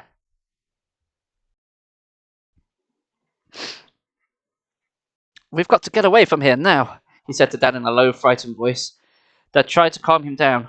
Hold on a minute. Let's not jump to conclusions. You're going to stay up. Good for you. This will be on YouTube later, by the way, so you can watch it anytime. We're in terrible danger, Arthur insisted. The monster is ready. He'll rip us all to shreds. Nicole knelt in the snow, studying the footprints. Then she got her trousers wet and realised that was a very stupid thing to do. Do you think she's real? She asked. Real Abominable Snowman footprints? She thinks they're real, I thought. She believes. I believe in Santa Christ. Dad knelt beside her. They look pretty real to me. Then I saw a light glimmer in his eyes. He lifted his head and squinted at me suspiciously. I backed away, as you fucking rightly should. Jordan! Nicole cried in an accusing voice. I couldn't help it. I started laughing. Dad shook his head. Jordan, I should have known. What? Arthur looked confused, then angry. You mean the kids made these prints? It's a joke? I'm afraid so, Arthur, Dad sighed. Arthur scowled at me. Beneath his beard, his face reddened to the colour of a slab of raw steak. I cowered. Arthur's going to fucking murder all of them in the middle of this cabin where there's no witnesses. Everyone's gonna die. That'll be the best ending so far. I'm rooting for that. I don't need the snowman now. I just want Arthur to murder the fuck out of this entire family. It's every right to. He's getting more and more pissed. Alright, calling it now. I bet there's no Abominable Snowman and it's just Arthur in a costume. Do you think they're going to go that route? And that's why he's taking it so seriously? We'll so see. Well, maybe. We'll see. Although it doesn't look like a costume on the front of the book, so we'll see. Start of an EastEnders episode. Dun, dun, dun, dun, dun, dun, dun, dun, dun. Everybody's going to die. We're all going to die in a manner of different ways. No, wait, that's Bill Bailey. Shit. Quick, call my own material immediately. I cowered. I couldn't help it. Arthur scared me. He sure didn't like kids, especially not kids who play jokes. I've got work to do, Arthur muttered. He turned and stomped away through the snow. Jordan, you crumb! Who the fuck calls people a crumb? Apart from Harry Crumb, the old John Candy film. Yeah, you fucking crumb. You mother crummer. Okay. When did you do it? I woke up early this morning and sneaked out, I admitted. You were all sleeping. I carved the footprints over my own prints with my mittens, and then I stepped in the prints on my own way back to cover my tracks. You believe, I added, jabbing a finger at Nicole. For a moment there, you believed in the snow monster. I did not, Nicole protested. Yes, you did. I got you to believe. You crouton. You know what you are? You're a fucking crouton. You're not even a crouton. You're from of a crouton. That's how little I can give you. You fucking croutons. You're not even good enough to be the herb that makes it up. What the fuck is this stream? I glanced on Nicole's peevish face to Dad's stern one. Don't you think it's funny, I asked? It's just a joke. It's just a prank, bro. Usually Dad likes my joke. Not this time. Jordan, we're not at home in Pasadena now. We're out in the middle of nowhere, the wilds of Alaska. Things could get very dangerous. You saw that yesterday when you fell down the crevasse. I nodded and hung my head. I'm serious, Jordan, Dad warned me. No more practical jokes. I'm here for work, and you don't want anything to happen to you or Nicole or any of us. Understood? Yes, Dad. No one said anything for a minute. Then Dad patted me on the back. Okay, then. Let's go inside and get some breakfast. Arthur returned to the cabin a few minutes later. He stamped the snow off his boots, glaring at me. You think you're funny, he muttered. But wait till you see the snowman. Will you be laughing then?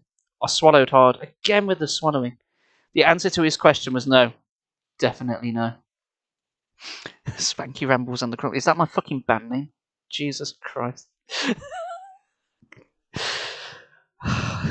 Tomato Soup, that's the album, isn't it? You think you're funny, you little shit? Who do you think you are? A fucking Fortnite streamer? You twat. Chapter 11. After breakfast, we hitched the dogs to the sled and set off for a snow rise. Arthur wouldn't talk to me and would hardly look at me. I guess he was angry about my joke. Everyone else has forgiven me, I thought. Why won't he? Because he's probably a rational human being. Nicole and I walked at the front of the sled with the dogs. Behind me, I heard Dad's camera clicking furiously. I knew he meant he found something good to photograph. I turned around. A large herd of elk moved towards us, towards the snow rise. We stopped to watch them. Look at them, Dad whispered. Amazing. He quickly loaded new film into his camera and started snapping away again. The elk calmly picked their way across the snow. Antlers high, they stopped to eat at a stand of bushes. Arthur pulled back the rein on the lead sled dog.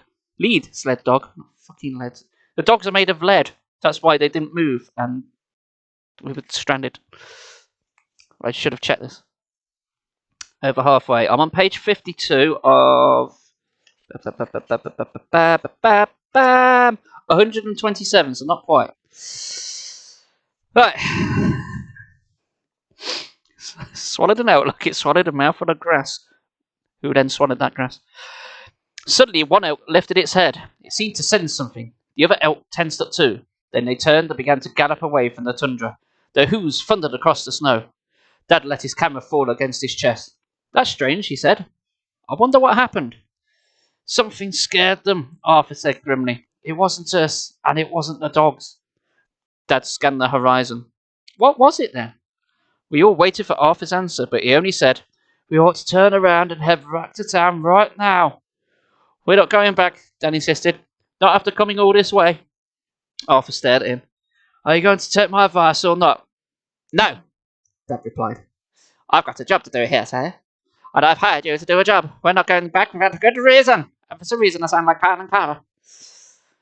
We've got a good reason, Arthur insisted. Only you won't see it that way. Push ahead, Dad ordered.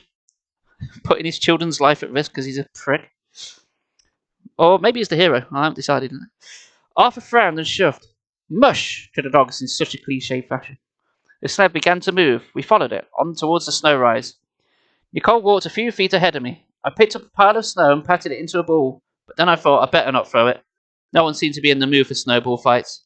We marched through the snow for a couple of hours. I slipped off my mittens and wiggled my fingers. Frost kept collecting on my upper lip. I wiped it away. We reached a stand of pine trees at the base of the snow rise. Suddenly, the dogs stopped short. They began to bark. Ruff, ruff. Mush! Arthur shouted. The dogs refused to go further. Nicole ran up to her favourite dog, Lars. What is it, Lars? What's the matter? Has little Timmy fell down the well? Why the fuck is there a well in the middle of the Arctic? Questions. Lars howled. What's wrong with them? Dad asked Arthur. Arthur's face paled again. His hands shook. He stared intently into the trees, squinting into the brightness. Fuck my eyes, don't do that.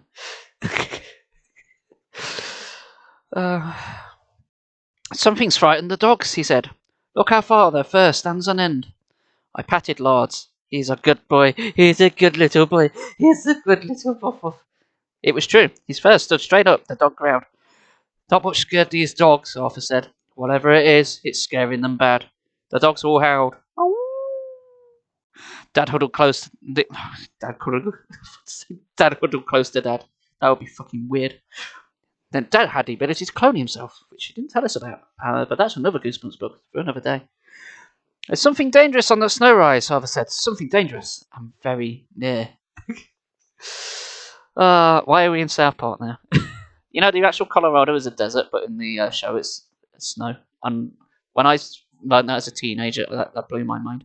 I don't know why that was so clever. Is it past my bedtime? Is it? Fuck. I'm glad I can howl at you in such a realistic fashion, I guess. Anywho, it's well past my Spanky knows he does. But Spanky knows. But I'll tell you who doesn't know. Scotty doesn't know. Scotty doesn't know. Scotty doesn't know. There's a reference. Chapter 12. I'm warning you, Mr. Blake, Arthur said. We've got to go back. No way, Dad protested. We're not going back. I mean it. They all died shortly after. The dogs barked and skittered nervously. Dad shook his head. I won't go any further. Dogs won't either. Dad shouted, mush, to the dogs. They howled and started backing up and mauled Dad to death. Mush, he cried again instead of going forward. The dogs tried to turn around in the snow. You're upsetting them, Arthur said. They won't go any farther. I told you that. If you turn around now, Arthur added, we can make it back to the cabin before it's too late. What are you going to do, Dad? I asked. Dad frowned. Maybe Arthur's right. Maybe something is definitely frightening the dogs. There could be a bear or something nearby. A bear? Where do you think this is? California? Not a bear, Mr. Blake, Arthur insisted. These dogs are spooked, and so am I. He marched across the snow, heading back towards the Mush's cabin. Arthur, Dad called, come back here. Arthur didn't turn around. He didn't say a word. He just kept walking. He must be really scared, I thought, and that sent a chill of fear down my back. Still barking excitedly, the dogs pulled the sled around and started following Arthur. Dad peered into the woods. I wish I could see what's out there. Let's go check it out, I urged. Whatever it is, it'll probably make a great photo. Yes, because taking a photo when it's like pure white and snow everywhere, that's not going to be great, is it, when you can't see a foot in front of your fucking face? You fucking idiot. That usually gets Dad. He glanced back at Arthur, the dogs, and the sled rushing around the cabin. No, it's too dangerous. We have no choice. Let's go, kids. We trudged back to the cabin. Maybe I can persuade Arthur to push on tomorrow, Dad muttered. I didn't say anything, but I had a feeling it wouldn't be easy to get Arthur to climb that snow rise. And maybe Arthur is right, I thought. Those dogs really were scared. It was definitely creepy. Arthur was unhitching the dogs from the sled and we reached the cabin. The dogs had calmed down a lot. I yanked off my backpack and collapsed at the top of my sleeping bag. We might as well eat supper, Dad grumbled. I could tell he was in a terrible mood. Jordan, why don't you and Nicole go gather some firewood? But be careful. We will, Dad, Nicole promised. I stood up and started out of the cabin. Jordan, Dad scolded, put on your knapsack back on. I don't want you going anywhere without it. Understood? We were just going for firewood, I protested. I'm tired of carrying it. We'll only be gone for a few minutes. And anyway, Nicole is wearing hers. No arguments, Dad snapped. If you get lost, that food could keep you alive until we find you. You leave this cabin, you wear that backpack. Is that clear? That backpack, which I just called a knapsack, because I get confused between the two. Boy, was he in a bad mood. It's clear, I said, strapping on my pack. Putting his strap on. Nicole and I crunched across the snow to the nearest trees. They lined the snow ridge about half a mile away. We climbed the snow ridge. I made it to the top first. Nicole, look! On the other side of the snow ridge, I saw a frozen stream. Maybe going for a wee outside was not the best idea. The first water we'd seen since we set out. Nicole and I skittered down the ridge and stared into the icy stream. I tested the ice with my foot. Don't taste the ice, Jesus Christ. Have you not seen Dumb and Dumber? Don't step on it, Jordan, Nicole cried. You might fall in. I tapped the ice with the tip of my boot. It's solid, I told her. Still, Nicole said, don't take any chances. That will kill you if you have another accident. And I'm not talking about the time you wet your pants. Or the time you shut yourself from the plane with your little brown smock. If there are any fish swimming under there, I said, in Nicole's voice, staring out into the eye. Oh, fuck's sake. We should tell Dad about this, Nicole said in my voice. Oh, fuck this. He might want to photograph it. We left the stream to gather dead branches under the trees. We lugged them over the snow ridge and back across the snow to the cabin. Thanks, kids, Dad said when we burst into the cabin. Thanks to the free child labour. He took the wood from us and started a fire in the stove. How about pancakes for supper tonight? He's in a better mood, I thought, with relief. Nicole told Dad about the frozen stream. Interesting, Dad said, when he lied. I'll go take a look at it. After supper, I've got to find something to photograph because all this ice and snow. The pancakes cheered all of us up, except for Arthur. He ate a lot, but he didn't say much. He appeared jittery. He dropped his fork on the floor, muttering to himself. He picked it up and started eating without wiping it off. Ugh, tramp. When supper was over, Nicole and I helped Dad clean up. We were gathering at the supplies and the dogs started to bark. Ruff, ruff. I saw Arthur freeze. What's that? I cried. What's upset the dogs? I don't know what's upset the dogs, but I tell you what's not upset me. The fact that I've just been delivered a cup of tea. So I'm going to grab that very, very quickly. And also get my fucking headset caught in my chair. Ah, no, it's all the way across the room.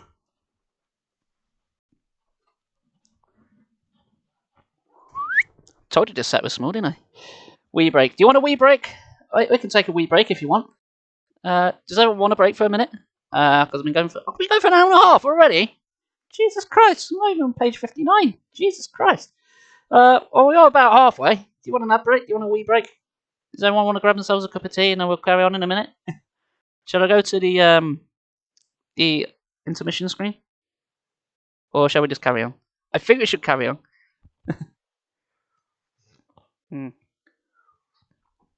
Now, we best press on because I'm going to run out of time.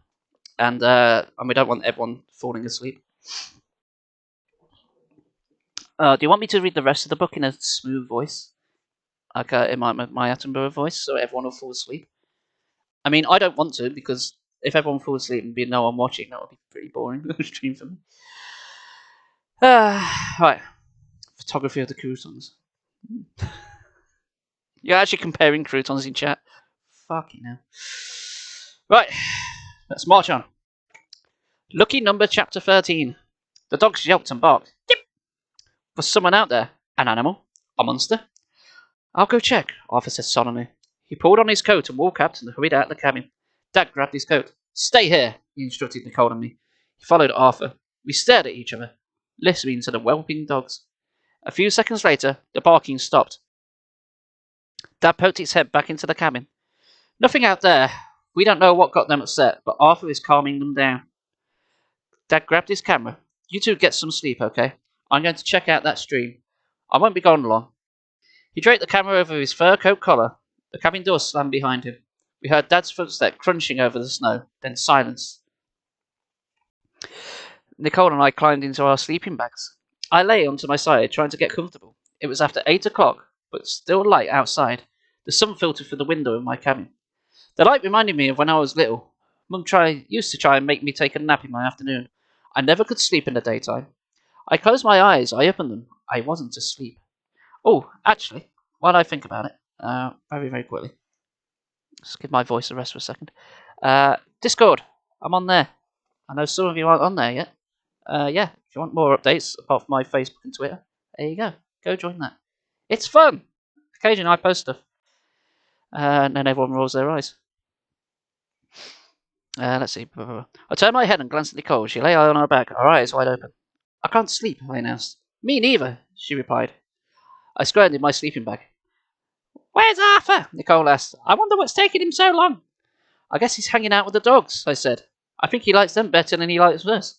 Yeah, I think everyone likes the dog better than that. It's a given. That's for sure, Nicole agreed. We tossed and turned some more. The sky stayed bright. The light poured in through the cabin window. I'll give up, I groaned. Let's go outside and build a snowman or something. Do you want to build a snowman? Copyright claim. Dad said to stay put.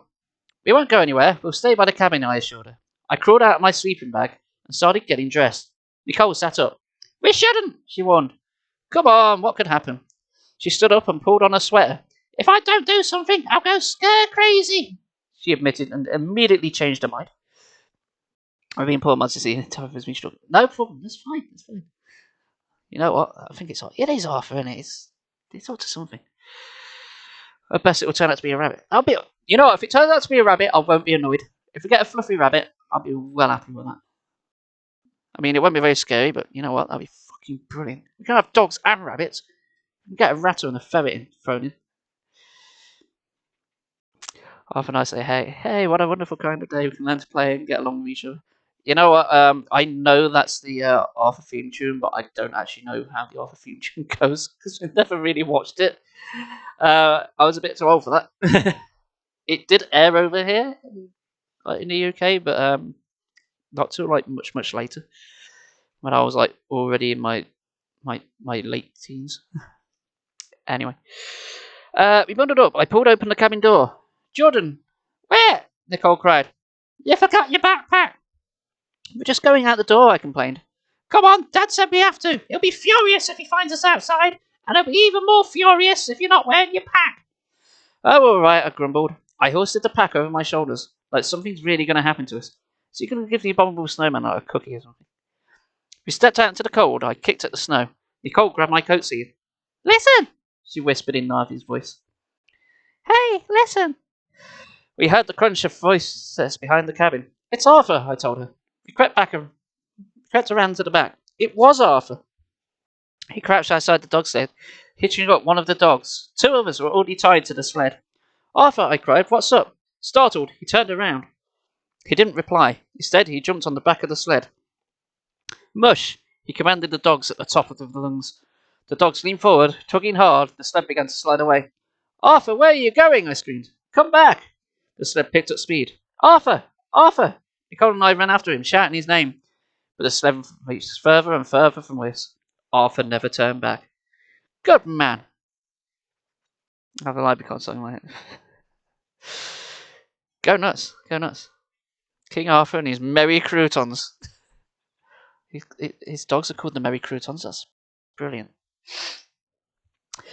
Chapter 14. Oh, the sacrifices. Oh, it's just going to be like Until Dawn all over again. And I'm only thinking of that because I literally completed it the other day. There's a lot of similarities. Nicole and I chased after the sled, watching it grow tinier and tinier. See, the sled is very far away, but the cows is quite small. There we go. There's a Father Ted reference. He's got our food, I cried. We couldn't let him get away. We ran as fast as we could, our boots falling deep into the snow, and failing as well. The sled climbed over the tall ridge of the snow. Stop! Stop! Nicole screamed. Please! We can't keep up with the dogs, I gasped. We have to try! Nicole cried frantically. We can't let Arthur leave us here! The sled disappeared over the top of the ridge. We clawed our way up. The snow slid under our feet. By the time we reached the top, Arthur and the dogs were far ahead of us. We watched in horror as they quickly disappeared across the tundra. Exhausted, I collapsed in the snow. They're getting away! I choked out. Jordan, get up! Nicole pleaded. We can't catch him, I moaned. Then Nicole said in a small voice, where are we? And I heard the sound of discord going off there. I stood up and grazed around. Snow, snow, snow, all around us. Nothing but snow. No landmarks, no sign of the cabin. Clouds had covered up the sun. The wind picked up. Snow began to fall. I had no idea where we were. Look, hello, back. There goes Discord again. I had no idea where we were. Which way is the cabin? I asked in a shrill voice. Which way did we come?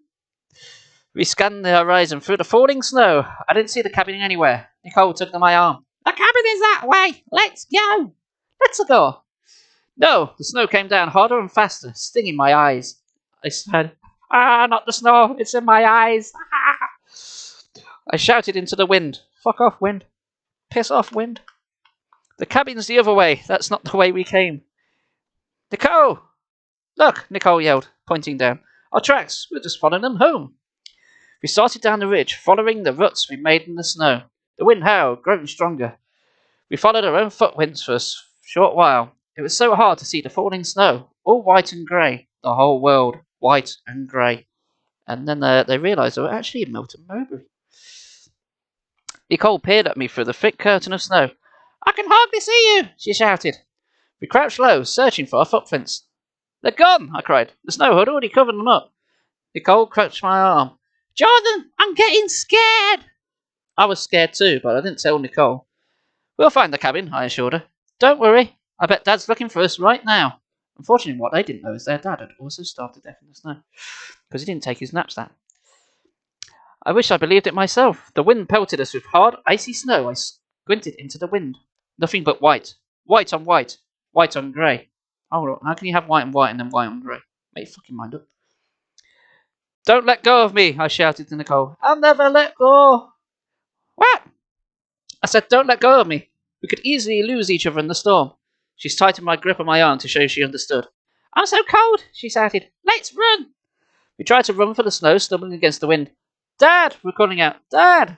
I had no idea where we were going, but I knew we had to go somewhere. Look, Nicole cried, pointing for the thick snow. I think I see something. I stared as hard as I could, but I didn't see anything. Nicole pulled me along. Come on, she shouted. Oh, Charlotte, thank you very much.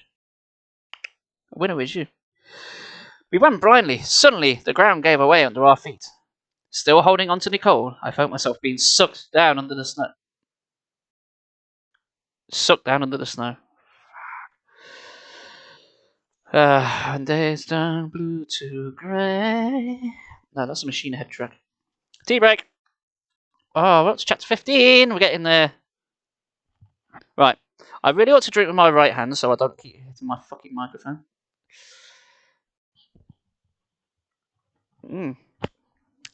Are we all having a splendiferous time, chat? Is it time for a different hat? I think it is. I don't have hot chocolate, which is a shame. You know what? We're in the snow. I think a snow hat may be in order.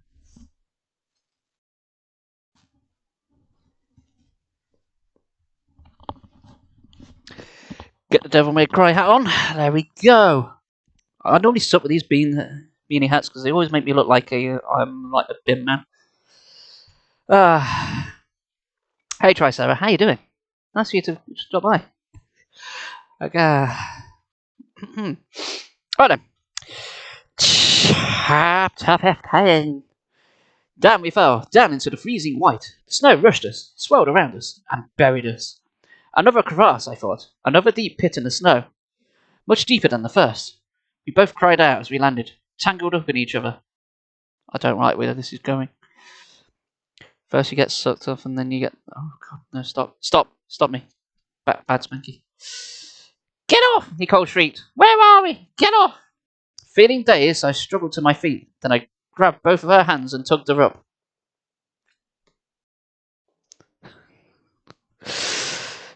Basil? Oh no! Nicole groaned. We both stared up at the top. I could barely make out the grey of the sky, high above our heads. I thought you said it was white. You fucking mind it. And all around us, high walls of snow. Powdery snow that blew down on us. I peered at the top of the pit. Chunks of snow broke off the icy walls. They made soft thuds. Toberborg! Hello! Spank the spank. Who spanks the spanky? Dun dun dun. Landed behind us on the snowy pit floor. We're trapped down here, Nicole wailed. Dad will never find us. Never! She said in a different voice. I grabbed the shoulders of her coat. A chunk of snow fell off the pit wall and landed on the top of my boots. Try to stay calm, I told her. But my voice trembled as I said it. Calm down! Calm down! You're going hysterical! Ah.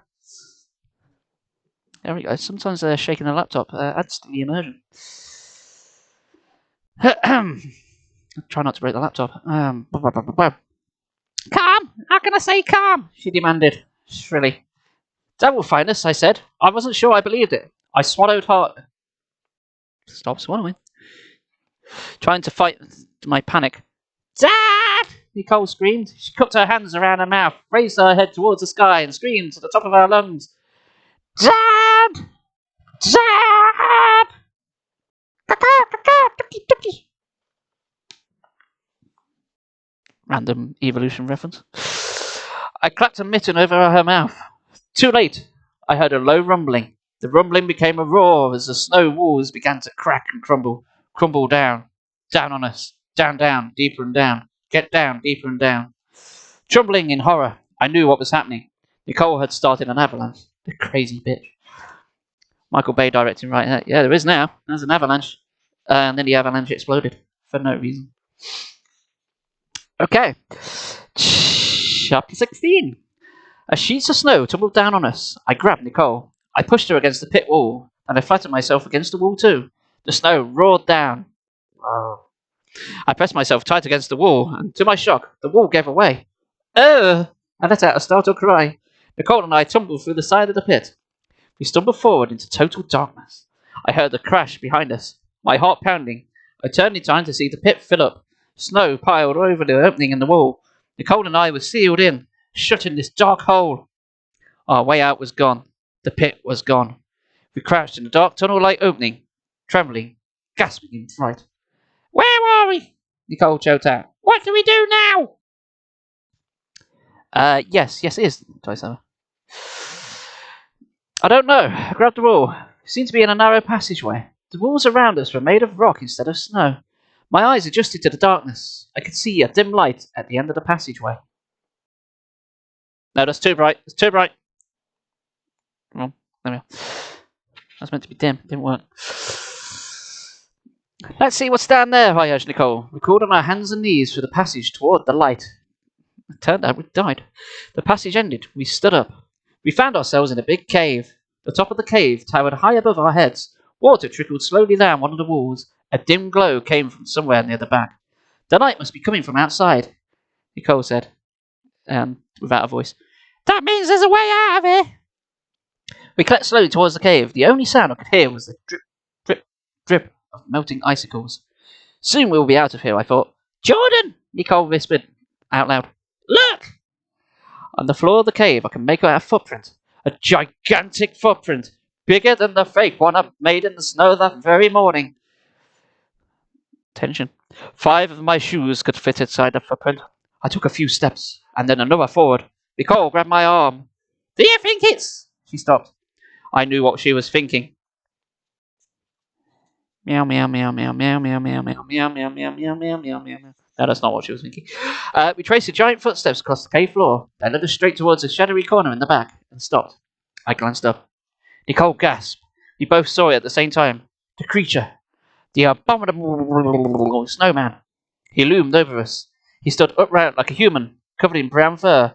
Black eyes stared out of an ugly face, half human, half gorilla, which Joe took a photo of earlier, but it turns out it wasn't a gorilla. He wasn't that tall, about a head taller than me, but he seemed huge. His body was thick and powerful, with gigantic feet and fur-covered hands. He wasn't that tall, but he had gigantic feet. Okay, as big as baseball gloves. We're trapped, Nicole stammered. She was right. The entrance behind us had been blocked by an avalanche. There was no way she could slip past this creature. No way. The Abominable Snowman glared down at us. Then it started to move. Dun, dun, dun, dun. Chapter 17. My teeth began to chatter. I squeezed my eyes shut and trembled, waiting for the monster to grab us. A second passed, then another. Nothing happened. I opened my eyes. The snowman hadn't moved. Nicole took a step forward. It's frozen, she cried. I blinked in the dim light. Huh? It was true. The snowman stood frozen in a huge block of clear ice. I touched the ice. The monster stood inside it like a statue. If he's frozen in ice, I wonder, then what made these giant footprints? Probably still him before he got frozen. Nicole bent down to study the prints. She shuddered again at a huge size. Oh no, they have feet. Nah. They lead right into the block of the ice, she declared. The snowman must have made them somehow. Maybe he walked back here and accidentally froze. As you do. Mods, do your stuff. You have the power. I believe in you. This is trial by fire now, guys. Maybe if we walk back and accidentally froze, I suggested. I touched the back wall of the cave where icy water dripped from above. Or maybe it goes into the ice to rest, I added. Like Dracula going to sleep in his coffin at dawn. I backed away. It was too frightening. Try Sarah! Good man. You win. Shit hot, mate. Well done. Have a biscuit. I don't have a biscuit, but if I did, I'll give you one. Maybe it goes into the ice to rest, I added, like Dracula going to sleep in his coffin at dawn. I backed away. It was too frightening being this close to him, but the monster stayed perfectly still under the thick ice. Nicole leaned close to the ice. Look at his hands, she cried. Or paws, or whatever. Bet she remembered she had a silly voice. Like the rest of his body, his hands were covered with brown fur. He had thick fingers like a man's. Jutting out of them were long, sharp claws. A chill ran down my spine at the sight of those claws. What did he use them for? The claws. Fucking idiot. No wonder your sister's doing better than you at school. Whipping wild animals to pieces, tearing up people who got in his way. He had powerful legs, with shorter claws on his toes. I studied his face. Fur covered his whole head, except for a circle of hairless skin around his eyes, nose, and mouth. The skin was a pinkish red. Oh, not white and grey then. Okay, that's good. His lips were thick and white. Oh no, I spoke too soon. And set in a mean-looking grimace. He's definitely a mammal, Nicole declared. His fur is a dead giveaway. I rolled my eyes. And my head, apparently. This is no time for biology lessons, Nicole. Wait until Dad sees this. He'll go crazy. If we get a picture of this, he'll be famous. Yeah, Nicole sighed. If we can find Dad, if we ever get out of here. There's got to be a way out, I said. I moved to a sideboard and pressed it with my hands, searching for a hole, a chink in the rock, anything. After a few minutes, I found a tiny crack. Nicole, I cried, I've found something. She raced to my side. I pointed out the crack in the cave wall. She frowned with disappointment. That's just a crack, she said.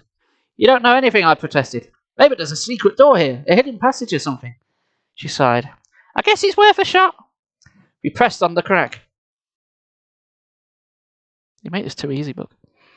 We stood our fingers into it. We kicked it. No, don't do that. Not unless they're into that kind of thing. I even tried karate chopping it. Judo, chop. There we are. Nothing. I hate to break this to you, Jordan, she said, but I was right. As always, all you found was a crack in the wall. All we are is just another crack in the wall. We don't need no fingering. Well, keep looking, I snarled. We've got to get out of here. I kept searching. I ran my hands along the wall, my back to the monster. Suddenly, I heard a noise, a loud crack. Nicole, I cried, did you find something? I whirled around. I realized Nicole hadn't made that sound. She stared at the monster in horror. What? I asked her. What's wrong? I heard another crack. The ice is cracking, Nicole screamed. The monster is breaking out. Please mind the crack. Well, let me say, just say cracking the highlighter. It won't. Oh, that's a shame. Oh, shouldn't be any reason for that. Never mind. Chapter 18. Crack! Crack! Does anyone want to buy some crack? Oh, there we go. The block of ice splintered apart. Nicole and I pressed ourselves against the wall, watching in horror. The abominable snowman burst from the ice. Chunks of ice smashed on the floor and shattered like glass. The snowman shook himself, growling like a wolf. Run! I screamed. Nicole and I took off, but there was nowhere to go. We scrambled to the other side of the cave, as far away from the crack as we could get. From the monster as we could get. Not crack. I got crack on the rain.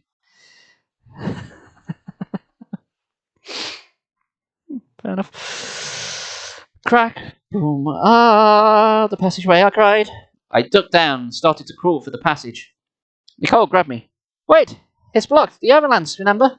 Yes, of course. The way out the cave is blocked by tons of snow. Maybe they'll run into Batman in the Batcave at this rate. Across the cave, the monster uttered a ferocious roar that shook the walls. Rawr. Nicole and I cowered in the corner of the cave. I felt her trembling next to me. Maybe you didn't see it, I whispered. Then why is he roaring? Nicole whispered back. The monster twitched his gorilla nose in the air, sniffing. I can see him sniffing in the air tonight. Oh no, I thought. Can he smell us from across the cave?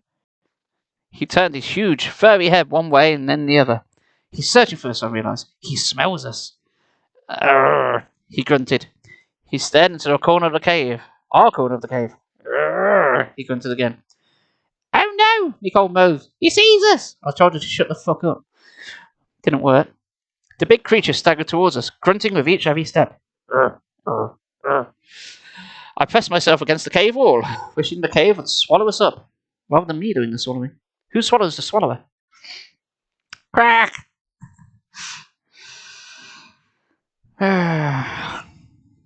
Anything would be better than having him swallow it. Stop saying swallow, for fuck's sake. This book written by Seaman and Swallow. There you go, South Park reference. The monster kept coming. His footsteps shook the floor of the cave. Boom. Boom. Boom. This is a Michael Bay production. He huddled on the floor. We tried to make ourselves as small as we could. He stopped inches in front of us and roared again. A deafening roar. Rawr. His teeth, Nicole cried. I saw them too. 2 rows of huge, razor-sharp teeth. The monster growled, then reached for us. His sharp claws flashed. He swiped at me. I tried to duck away, but unfortunately, I didn't bring a mallard with me. The monster snarled in frustration. He reached out again. He clamped his powerful paw on Nicole's head. Ow! Nicole said. He's crushing me! The end. Who do you know so much about swallows? One has to know these things when you're a king. There you go. You got 2 Monty Python references in the space of like a minute. Oh, look at these pointy teeth. Oh, it's just an abominable snowman, he said. Chapter 19. And I should probably have another sip of my tea before it goes cold. Hydrate, everyone. I hope you're having fun. Chapter 19. Oh, hydrate again. Yay. Super Mario World is a blast from the past. Carrying on. Let go of her, I shrieked, but I knew it was hopeless. The Abominable Snowman growled and turned Nicole around roughly. Then he reached behind her and grabbed her backpack. He ripped it off her shoulder with a sharp, hard tug. Hey, I cried in terror. Nobody tugs my sister. That's not what he says. With one claw, he sliced open the canvas backpack. He reached inside and pulled the thing out. A bag of trail mix. Nicole and I stared in amazement as he poured the trail mix into his mouth. Weird, I choked out. He likes trail mix. The monster crumpled up the bag and shifted through Nicole's back, searching for more. That's all there is, Nicole whispered to me. So he had to face. Stay away from the crack. With an angry growl, the monster tossed Nicole's back away. Bye, hat. Now what? Nicole whispered. I reached into my own backpack, and with a trembling hand, I yanked out a bag of trail mix. I heaved it at the monster. I don't have a bag of trail mix to use as a prop. Never mind. The bag hit the floor and slid to the monster's feet. He bent down, grabbed it, tore it open, and hungrily grumped down the trail mix. When he finished, I shoved my pack toward him. He grunted. Then he dumped out my stuff. No more trail mix. Uh-oh. The monster stretched and roared. Then he reached down. With 2 gigantic arms, he grabbed Nicole and me. He lifted us up. He raised us towards his face, towards his mouth, preparing to eat us. Don't you mean swallow us? Be consistent. Chapter 20. That was a short chapter. I struggled, but he was too strong. I pounded my fists on his chest. I kicked as hard as I could, but he didn't seem to feel it. He clutched Nicole and me like a couple of dolls. Please don't eat us, I begged. Please. I was a coward even in death. The monster grunted. He draped us both across over the crook of one arm. Then he staggered back across the cave, gripping us tightly. I kicked him in the side. No reaction. Nothing. Let go, I shrieked. Let us down. Let us down, you foul beast. Where is he taking us? Nicole cried, bouncing as the creature tromped across the cave.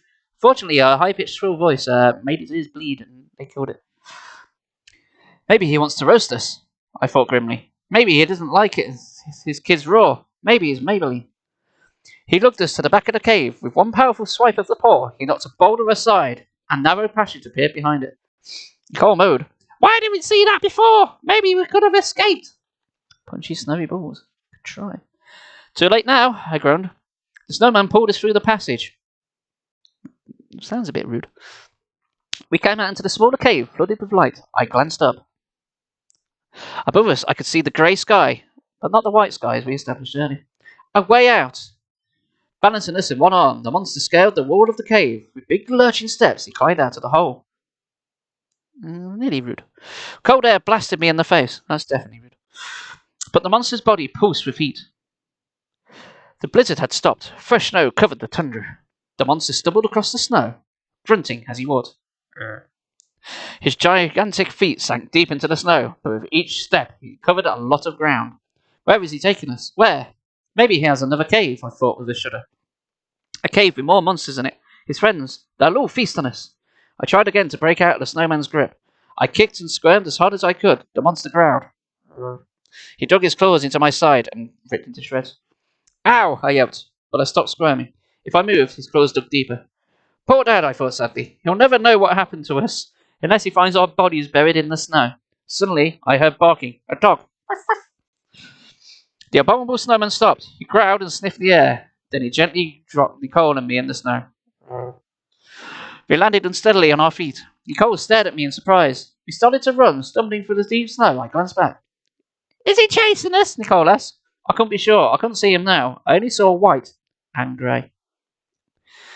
Keep running, I shouted. And I saw something familiar in the distance. A brown speck. It was my trousers. I bumped Nicole. The cabin! We ran even faster. If I could just get to the cabin. From the cabin we heard furious barking. And a dog Arthur had left behind. Dad! Dad! We shrieked. We burst through the door. We found him! We found the abominable snowman. Dad? His cabin stood empty. Empty and bare. Dad was gone. Should have bought Decisive Strike, his left pocket. Yes, he should. Right. Thank you, Queen. You are working overtime. Good. I approve. Chapter 21. My eyes darted around the empty cabin. They came out of my head, which is not a skill I knew that I had. My heart skipped a bit. My throat went dry. Where did he go? But more importantly, where did he come from? Can't hide you. We were all alone, I murmured. Nicole and I ran to the window. A thin layer of snow frosted the pane. We peered into the bright sunlight. No sign of Dad. At least the snowman didn't follow us, I said. Jordan, why did he drop us? Nicole asked. Probably because we were annoying as fuck. I think the dog barking scared him, I replied. If that dog hadn't barked, what would the monster have done to us? As the question pushed into my mind, I heard the dog start to bark again. Ruff. Nicole and I both gasped. The snowman, I cried. He's back. Hide. Hold on, I thought you just established you scared him off, so why would him barking make him come back again? Holes in your logic. Let's see you. I'm on to you, book. We glanced around, frantically searching for a good hiding place. The cabin was so bare, it wouldn't take the monster long to find us. Behind the stove, Nicole urged. We dashed to the small square stove and crouched behind it, and then realised it was still turned on, so we burned to death. Outside the cabin, we heard the slow, heavy footsteps of the monster. Crunch, crunch, crunch. Footsteps over the snow. Nicole grabbed my hand. We froze, waiting, listening. Crunch, crunch. Please don't come into the cabin, I prayed. Please don't catch us again. The footsteps stopped outside the door. I squeezed my eyes shut. The door burst open. A blast of cold air blew across the road. Jordan? Nicole? Dad! We jumped out from behind the stove. There stood Dad with his camera around his neck. We both ran to him and hugged him. Dad! I'm so glad it's you. Unfortunately, the monster was right behind him and instantly decapitated him at the end. Oh, wait. Hi, he replied. What's going on, guys? I expected you to be asleep. He glanced around the cabin. Hey, where's Arthur? Where's Arthur? There we go, cartoon crossovers, everyone. He took off, I cried breathlessly. He took the sled. He took all the food and 3 of our dogs. We chased after him, Nicole added. But he got away! Dad's face filled with surprise. Then horror. I'd better radio for help. We won't last long without food. Don't you even think about eating the dog. Dad, listen! I blocked his way to the radio. Nicole and I found the Abominable Snowman. He sidestepped around me. This is no time for jokes, Jordan. If we don't get help, we could starve to death out here. He's not joking, Dad, Nicole insisted, tugging Dad's arm. We really found the snowman. He lives in the cave under the snow. Look, he's got his address here in the yellow pages. It's very handy. Who the fuck uses yellow pages? Oh, wait, it's 1995. Never mind. What the fuck am I talking about? Dad stopped and studied Nicole. He always believes her, but this time he wasn't sure. It's true, I cried. Come on, we'll show you. Nicole and I tugged him out the door. Jordan, if this is one of your tricks, you are going to be in major trouble. But your sister gets off the hook.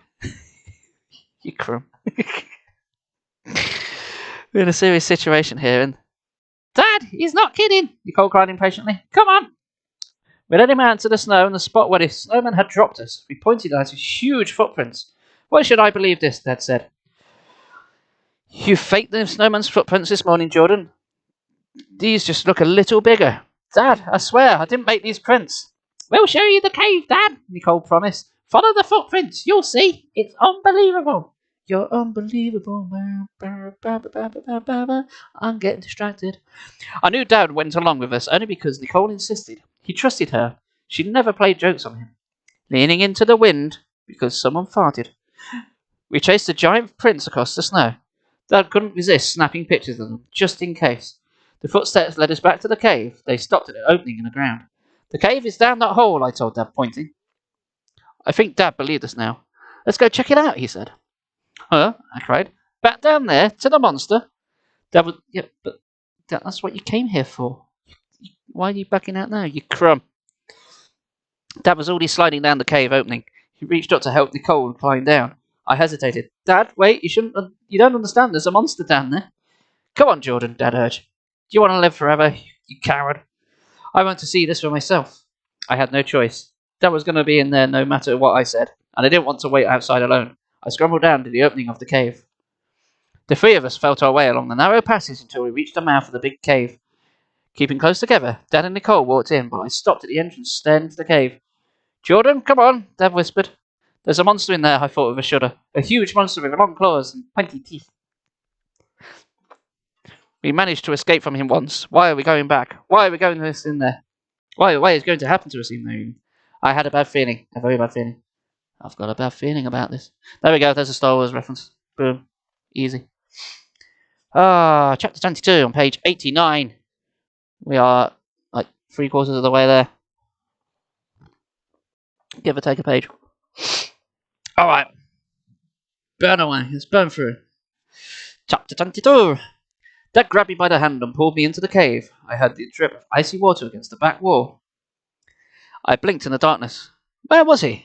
Where was the Abominable Snowman? It's a crack! Burp, burp.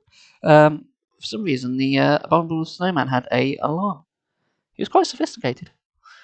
I heard Dad's camera clicking away. I tried to stay close to Dad. I cried out when I spotted the snowman. I expected him to roar and lumber after us.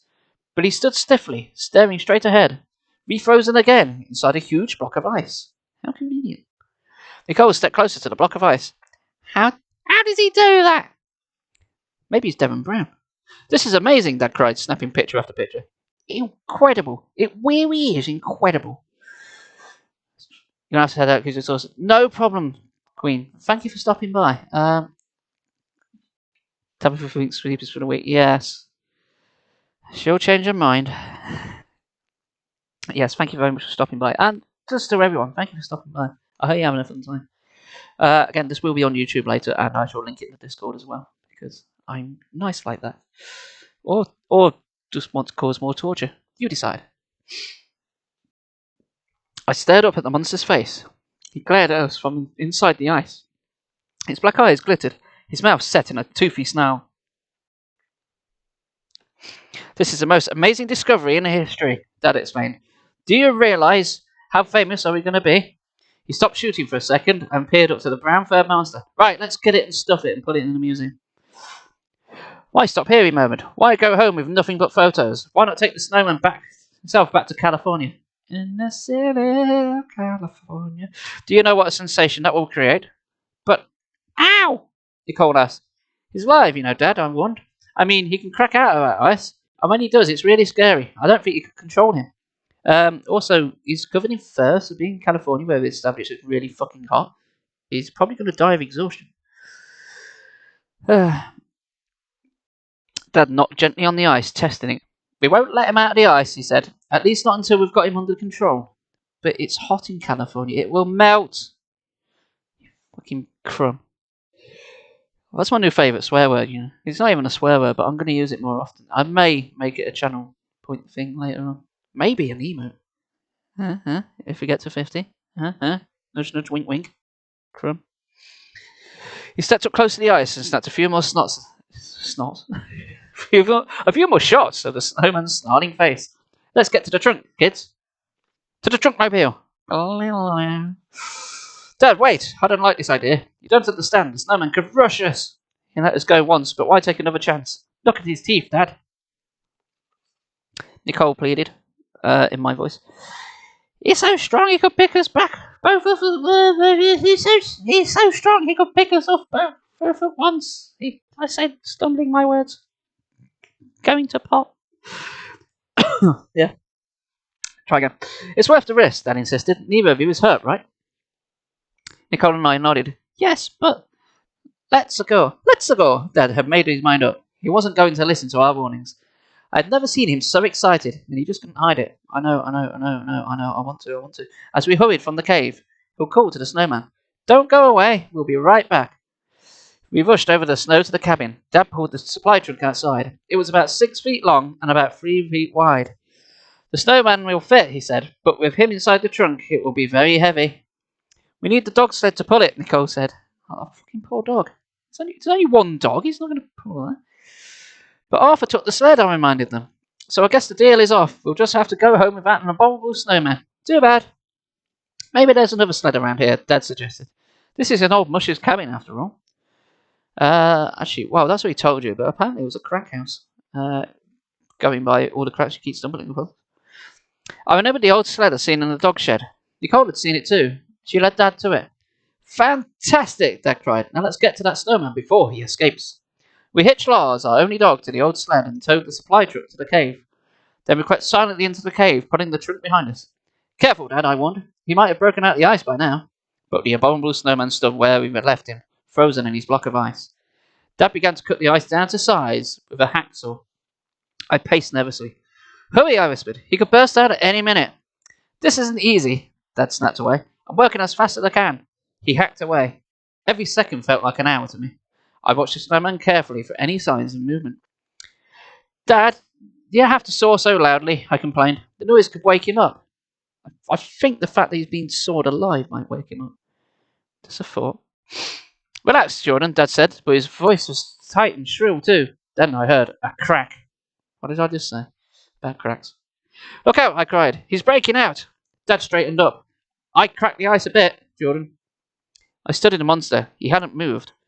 Okay, kids, we're ready. Dad had cut the ice into a 6-foot-long rectangle. Help me slide this inside into the trunk. I opened the lid of the trunk. Nicole and I helped Dad tip the ice over and gently drop it into the trunk. It just barely fit. Gently? I think it would weigh a fucking ton, wouldn't it? We slid the trunk along the ground to the opening of the cave. Dad tied a rope around it and climbed out of the hole. I'll tie the rope to the sled, Dad called from above. That way, Lars can help me hoist it out. Hey, I whispered to Nicole. Let's sneak some snowballs into the trunk, just for fun. They'll melt, you fucking non. We can throw them at Kyle and Cara when we get home. Fucking idiot. Fucking crumb. Snow from the top of the abominable snowman. They'll never top that. No, please, don't open the trunk, Nicole begged. We just barely got the snowman inside. We can squeeze a few snowballs in, I insisted. I quickly made a bunch of snowballs, packing them tight. Then I cracked open a trunk and slit them inside, next to the block of ice. I checked the monster one last time for signs of life. The ice was solid. We were safe. How are they so true? I don't know. They're the fucking true ones. I checked the monster one last time for signs of life. The ice was solid. We were safe. They won't melt in there, I said, sealing the lid of the trunk. Yes, they will. You're going to get into a plane to a hot country. They will fucking melt, you fucking plum. Sorry. Crumb. We locked it with a bolt and tightened the rope around it. I felt pretty sure the snowman wouldn't be able to break out of there. Even if it did crack through the ice. Stop going on about cracks. Crack is the new swallow. Really? Dad shouted from up above. 1, 2, 3, heave! And everyone threw up. Dad and Lars tugged on the rope until the chest lifted off the ground. Nicole and I squatted beneath it to help push it up. Again, Dad yelled, heave! We pushed as hard as we could, and one of us shat ourselves, but we won't tell you which one. It's so heavy, Nicole complained. Come on, kids, Dad pushed. Dad called, push! We gave the trunk a shove. Dad and Lars tugged it over the lip of the cave opening. Dad collapsed in the snow. Phew, he muttered, wiping his brow. Well, the hardest part is over. Can't cope with this issue. His dad is a terrible... Yes, he loves his child labour, though. He helped Nicole with me scramble out. We all rested a few moments. Then we dragged the trunk into the shed. And onto the sled, even. It might have been the shed, I don't know. Dad secured it with the rope. Lars pulled the sled back to the cabin. Hold on, you're making Lars pull it all on himself, you poor bastard. This is cruelty. Justice for Lars. Once inside, Dad tugged us both. What a day. What a day. Oh, what a day. What a glorious day. Oh, wait, that's the wrong film. He turned to me. See, Jordan? Nothing terrible happened. We're lucky, I said. I'm so sleepy, Cole complained, sinking onto a sleeping bag. I glanced out the window. The sun sat high in the sky, and it was very white and grey at the same time. But I knew it had to be very late. Dad glanced at his watch. It's almost midnight. You two should get some sleep, he frowned. I'd hate to wake up here in the morning with no food, though. I'm going to radio for help. You guys can sleep when we get back to town. You two should get some sleep. You guys can sleep when we get back to town. Okay, just contradict yourself there, Daddy-O. Can we stay in a hotel? I asked Dad. In a bed? If we can find one, he promised. He opened his pack, searching for the radio. He shuffled stuff around in his pack. Then he pulled things out, one by one. Which is on the All My Life. No, one by one is the album All My Life on it. Another Foo Fighters reference. Yeah. A compass, an extra camera, cans of film, a pair of socks, balled up. I didn't like the look on his face. Yeah, I've not liked the look on his face in the entire thing so far. He turned the pack over and dumped everything on the floor. He sifted through it again, getting frantic. Tick, tick, tick, tick, tick, tick, tock. Dad, what's the matter? When he turned to me, he had a terrified expression in his face. The radio, he murmured. It's gone. Bum, bum, bum. Chapter 20. That's an entire chapter. That's it. Oh, I've burned through this one. Chapter 23. No! Nicole and I both shrieked. No! I don't believe it, Dad cried, pounding his fist against his empty pack. God, I thought he said bang his fist against his sack. That would be painful. Arthur must have taken the radio so we wouldn't report him. I stomped around the room, frightened and furious. Our dogs, our sled, our food, and Arthur had taken them all. Why didn't he take Lars? Why did he leave him behind? What's wrong with Lars? If he wanted to fuck him over, take all of the dogs. Seems like such an obvious thing. Did Arthur leave us here to freeze, to starve? Calm down, Jordan, Dad said. But Dad, Nicole interrupted. Dad shushed her. Just a second, Nicole. I've got to think of a way out of this. Dad searched the cabin. Don't panic, don't panic, don't panic, he instructed himself. But Dad, Nicole said, tugging at his sleeve. Nicole, I snapped. We're in huge trouble. We could die out here. Dad, she insisted. Listen to me. Hey, listen. Hello? You wrapped up in the radio last night so you wouldn't freeze. It's in your sleeping bag. Dad's mouth dropped open. You mean his jaw dropped? Again. You're right, he cried. He hurried to his sleeping bag and reached inside. He dug into his sleeping bag. He pulled out the radio, wrapped in a wool scarf. He switched on the radio and fiddled with the dials. Fiddles with his knob too. But we don't speak of that. Icknick, come in, Icknick. Dad asked the Icknick airport to send us a helicopter. And not a plane. He tried to describe where we were. Nicole and I smiled sleepily at each other. We're going home, she said happily. Home to sunny, hot Pasadena. I'm going to kiss a palm tree, I declared. I never want to see snow again. Apparently you like palm trees more than girls. Okay. I had no idea that a snowy adventure was just beginning. No, it ain't. You've only got like 30 pages left. Bollocks, is it just beginning? You've had nearly 100 pages. You're talking shit. Do both those things, but neither. Get some sleep, but also don't. What was it? Oh, I'm thinking of the Pirates and Adventurous Scientist thing. Yeah. Well, yes, but actually no. So I gotta take the hat off. It is actually fucking boiling. I can feel my head cook. Tea. Let's have a quick sip of tea. Sippy. You tell my tea is going cold because this is a heat changing mug. Subject is hatless. Repeat, hatless. Chapter 24. I sighed. Feel that sun. Nice and hot. The radio said it's 100 degrees today, Nicole reported. I love it, I beamed. I love it. I slapped more sunscreen onto my chest. And then realised I was still wearing my clothes. I made a right fucking mess. Our Alaska trip all seemed unreal. Now that we're home in Pasadena. The cold, the snow, the wind blowing over the rolling white tundra, the snarling, brown-furred, abominable snowman. It all seemed like a dream. But I knew it was no dream. If it turns out to be a dream, I'm going to be very angry. Dad had hidden in the trunk with the abominable snowman inside the dark room in the backyard. There was many grunts and screams. And mentions of teddy bears. But we don't talk about that. Every time I passed it, I remembered the trip. I remembered the creature lying frozen in there and shivered. In our swimsuits, Nicole and I caught some rays in the backyard. Good old sunny Pasadena, where it never ever snowed. Thank goodness. Lauren came over to hear about our trip. I wanted to tell us the whole story, but Dad had told us to keep quiet about it, at least until the snowman was safely settled somewhere. I don't believe you two, Lauren snorted. A week ago you wouldn't shut up about the snow. Now you're letting the sun burn you to a crisp. Well, we did the cold thing, and now we're doing the hot thing, I told her. Anyway, I've seen enough snow to last me the rest of my life. Tell me about the trip. I thought you just did and I didn't believe you. Lauren insisted. Tell me everything. It's a big secret, Nicole told her. She and I exchanged glances. Secret? What kind of secret? Lauren demanded. Before we could reply, Dad emerged from the dark room. He squinted in the sunlight. He wore a down jacket, a ski cap, and gloves. He had turned the air conditioning way up in the dark room and covered the trunk with ice packs to keep the snowman cold. It was costing us a fucking fortune in ice. I'm going to the city now, he announced, removing his coat. Dad had a meeting with some scientists and wildlife experts in Los Angeles. He wanted to turn the abominable snowman over to the right people. Is this going to go like King Kong? Is he going to storm a building? I mean, 10 points if it does. He wanted to be sure the snowman would be treated well and looked after by top men. Top men. Are you kids going to be alright while I'm gone, he asked.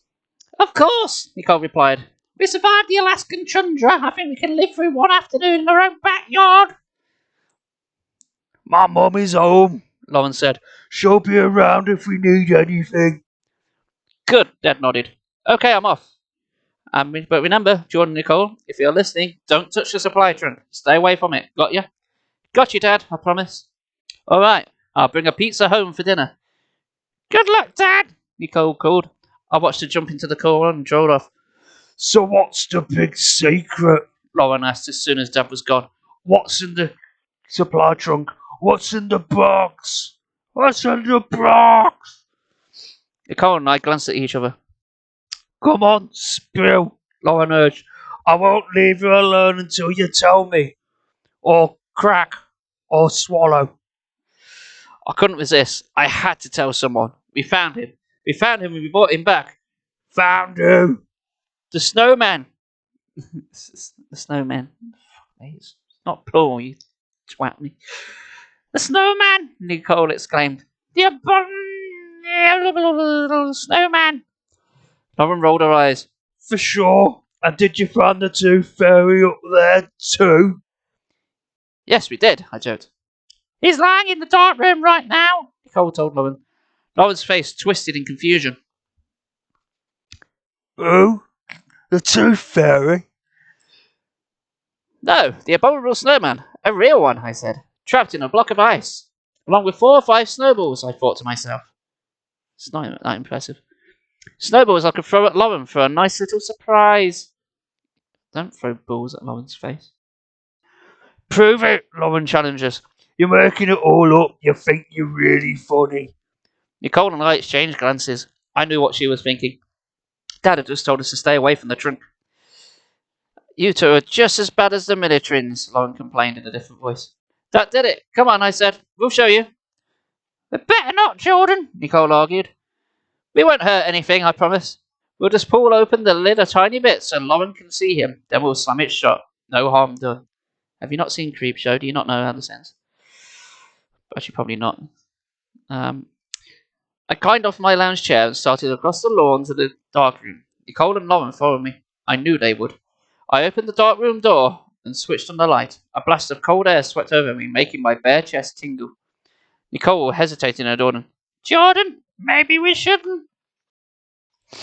I see not aware sort of going. No, I agree. Oh, come on, Nicole. Lauren chided. There's no abominable snowman. You two are being ridiculous. We're not ridiculous, Nicole protested. We might as well show her, Nicole, I said. Nicole didn't reply. She stepped into the dark room and shook the face. In my bathing suit, I was shivering from the cold. It's almost like being back in Alaska.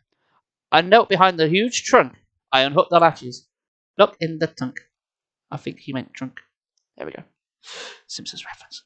Slowly, carefully, I lifted the heavy lid, peered inside, and let out a chilling, blood-curdling scream of horror. Chapter 25, page 103. Only 24 pages to go, guys. Oh, it's been an emotional roller coaster, this has. Alright. Chapter 25. Nicole and Lauren shrieked and leaped back. Nicole backed into the wall with a crash.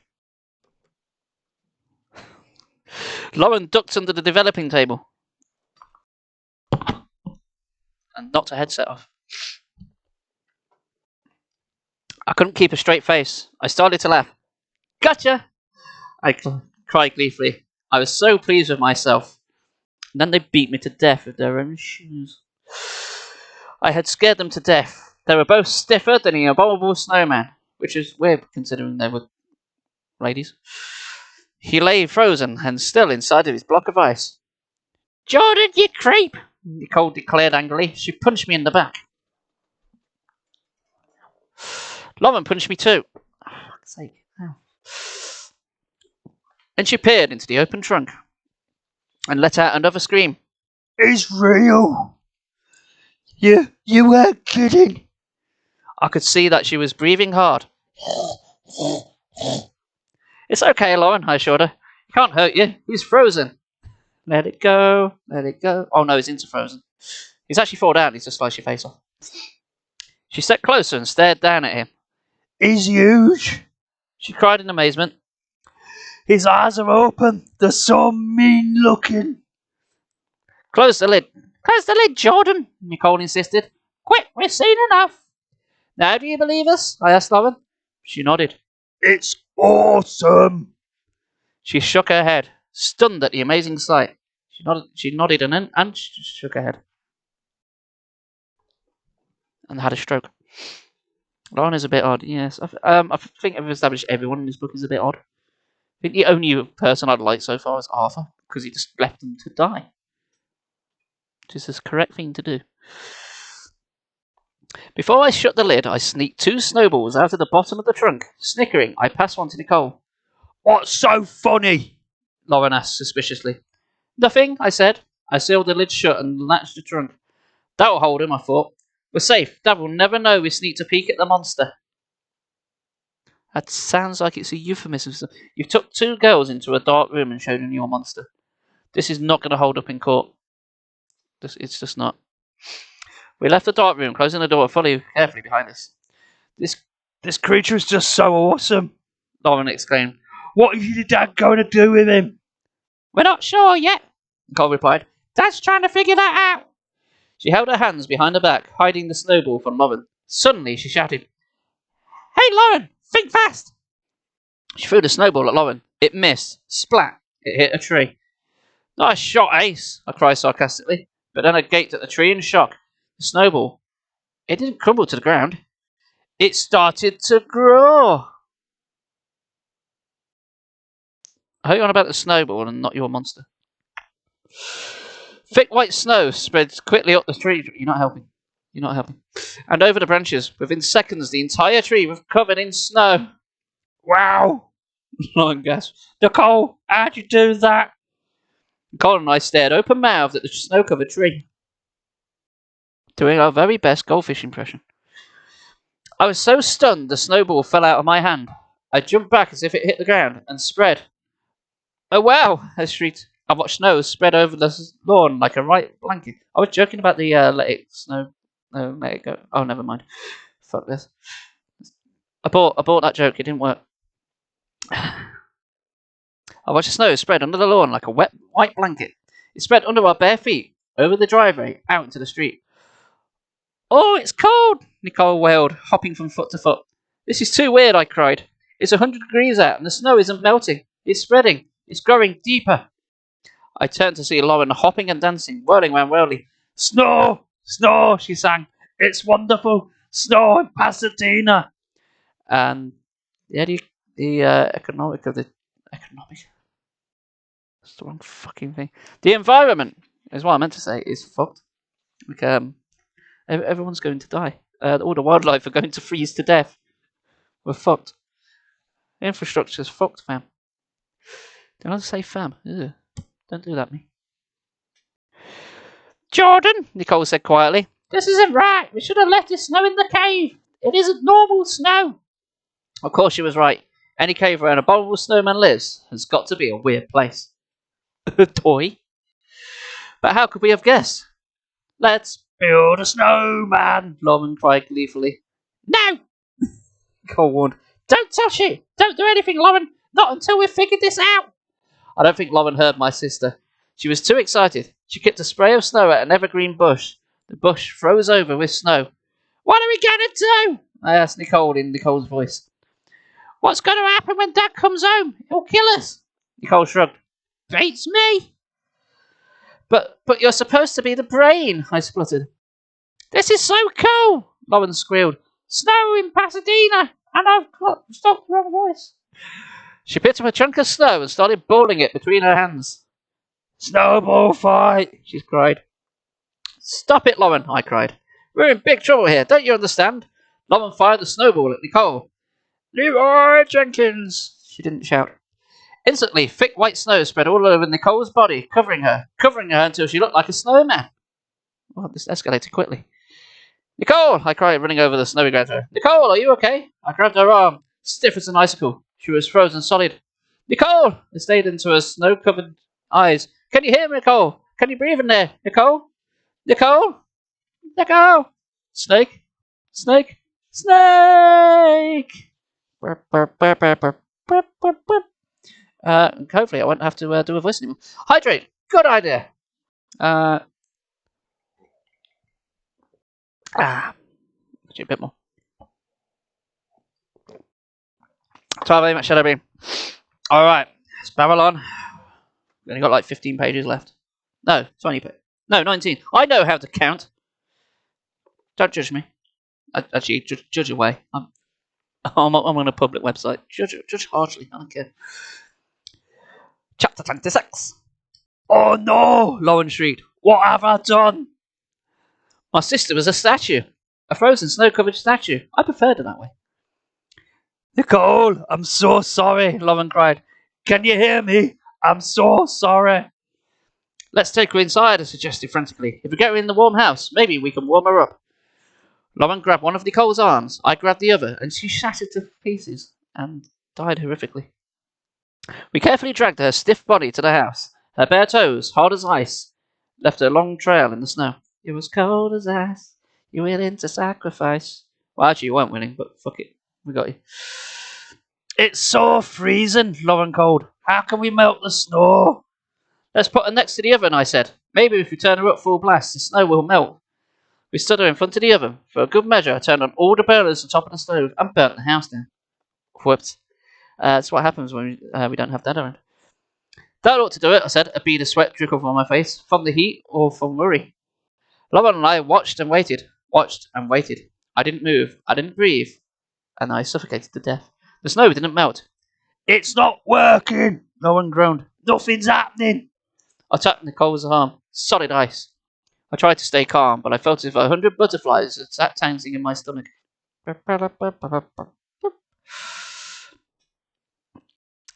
Alright, it's not working. We'll have to try something else. Tears rolled down Lauren's cheek. Like what? Lauren demanded in a trembling voice. Well, I racked my brains for the hottest place I could think of. The furnace. We'll hold her in front of the furnace. We dragged Nicole into the furnace, shed behind the garage. The snow seemed to weigh a ton. It took all of our strength to drag her. I turned the furnace on full blast. Lauren stood Nicole in front of the open furnace door. A blast of hot air sent Lauren and me staggering back. If this doesn't work, nothing will, Lauren sobbed in a different voice. The heat roared out of the furnace. I saw reflections of the red flames on Nicole's icy face. My heart pounding, I watched her see the ice start to drip snow and the snow slide off her. But the ice didn't melt. My sister remained a human snow cone. Jordan, what are we gonna do? Lauren wailed. I shook my head, thinking hard. The furnace isn't working. Yeah, I gathered that. What else is hot? I started to think clearly. Don't worry, Nicole. Lauren told my frozen sister. We'll get you out of this somehow. I suddenly remembered how warm the Abominable Snowman had felt when we carried us across the Alaskan tundra. There we were, 10 degrees below zero, surrounded by deep snow, and heat had poured off the creature's body. Come on, Lauren, I ordered. We're taking her to the dark room. Struggling and straining, we dragged Nicole back outside, and across the backyard. Inside is what your left foot in, your left foot out, in, out, shaking all about. Apparently the hokey cokey did not work. I don't know why we think it would, but we tried it anyway. It was a last minute idea.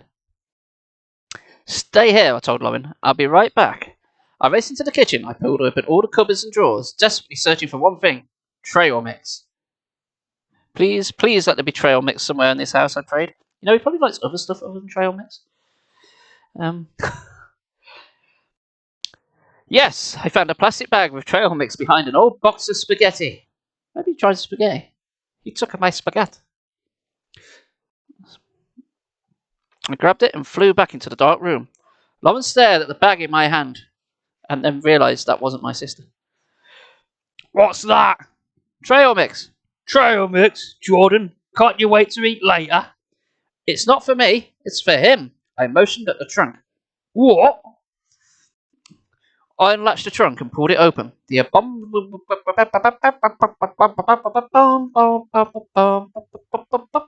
snowman lay inside as before, frozen in a block of ice.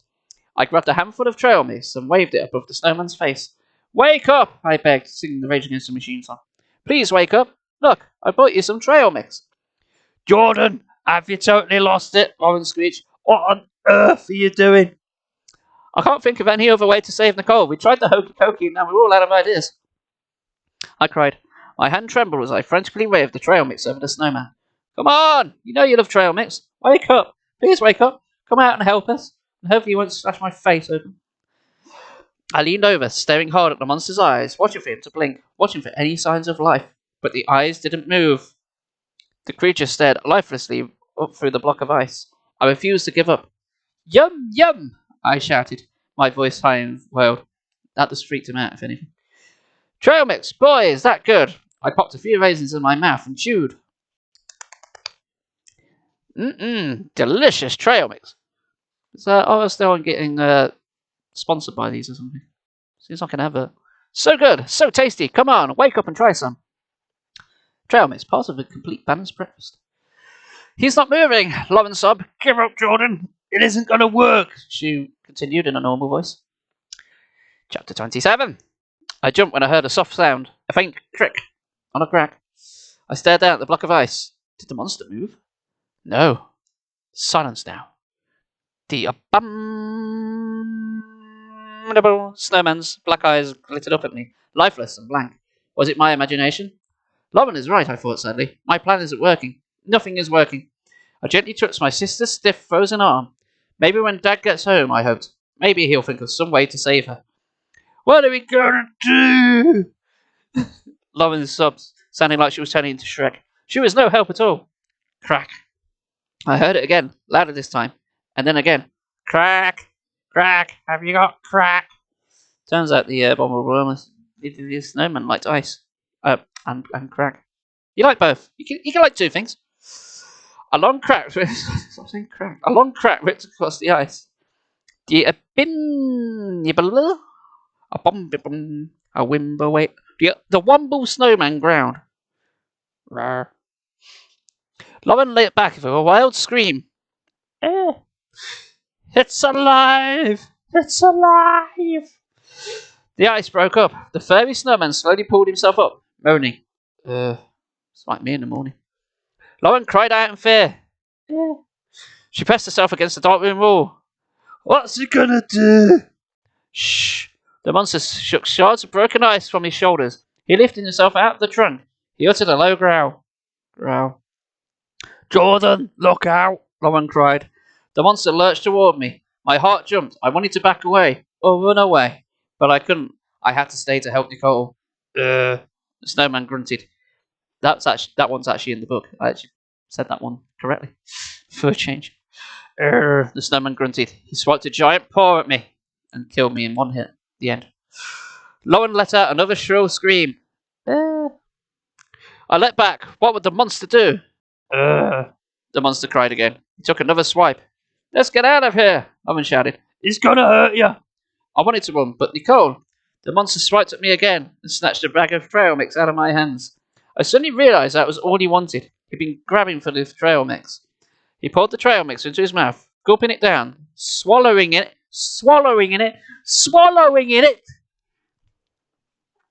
noisily. Then he tossed the bag away.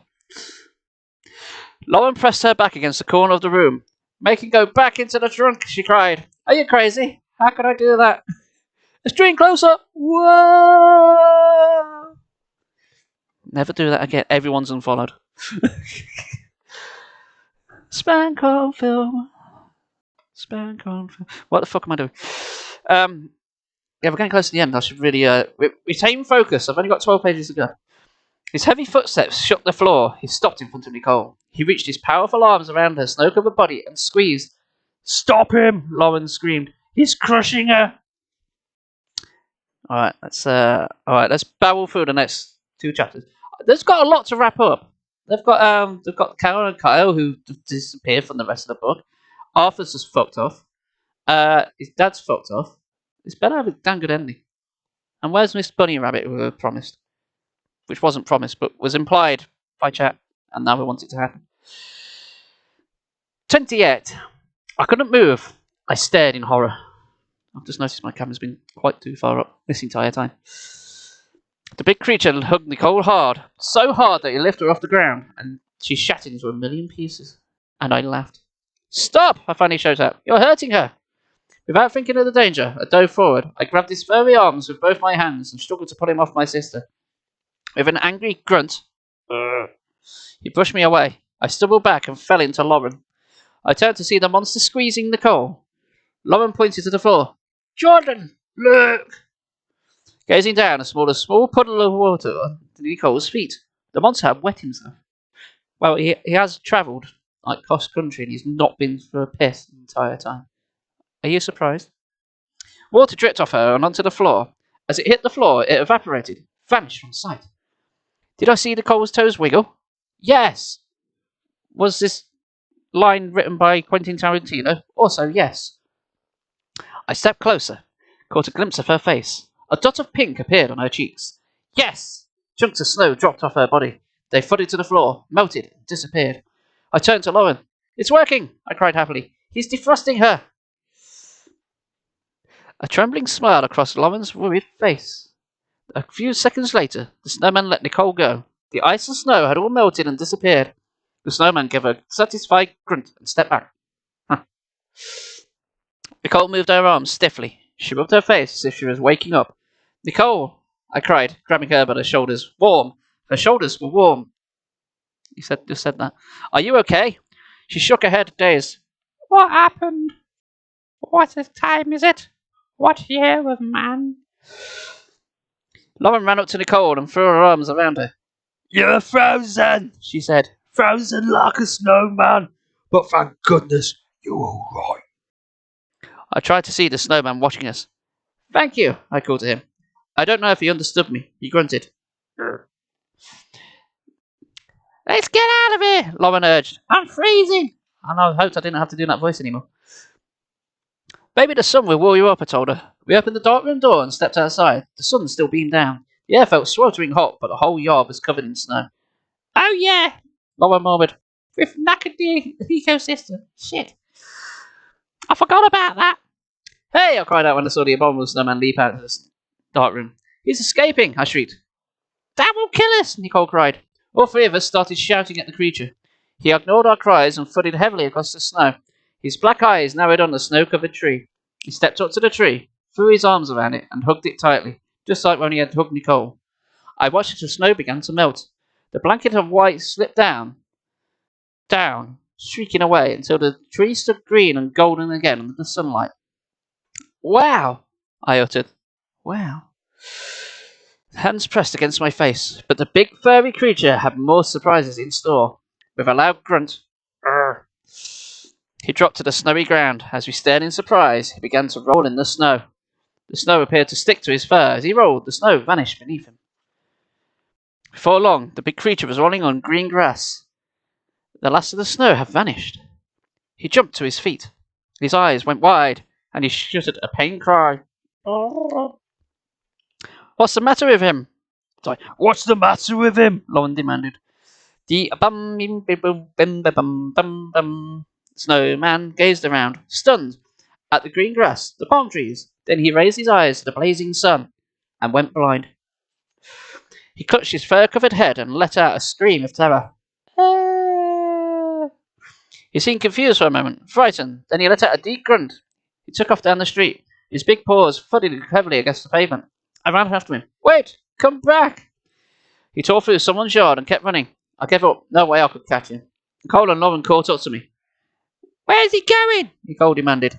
How should I know? I snapped, struggling to catch my breath. I think he's looking for someplace cold, Lauren said. Nicole agreed. You're probably right. It must be so hot. Pasadena is no place for the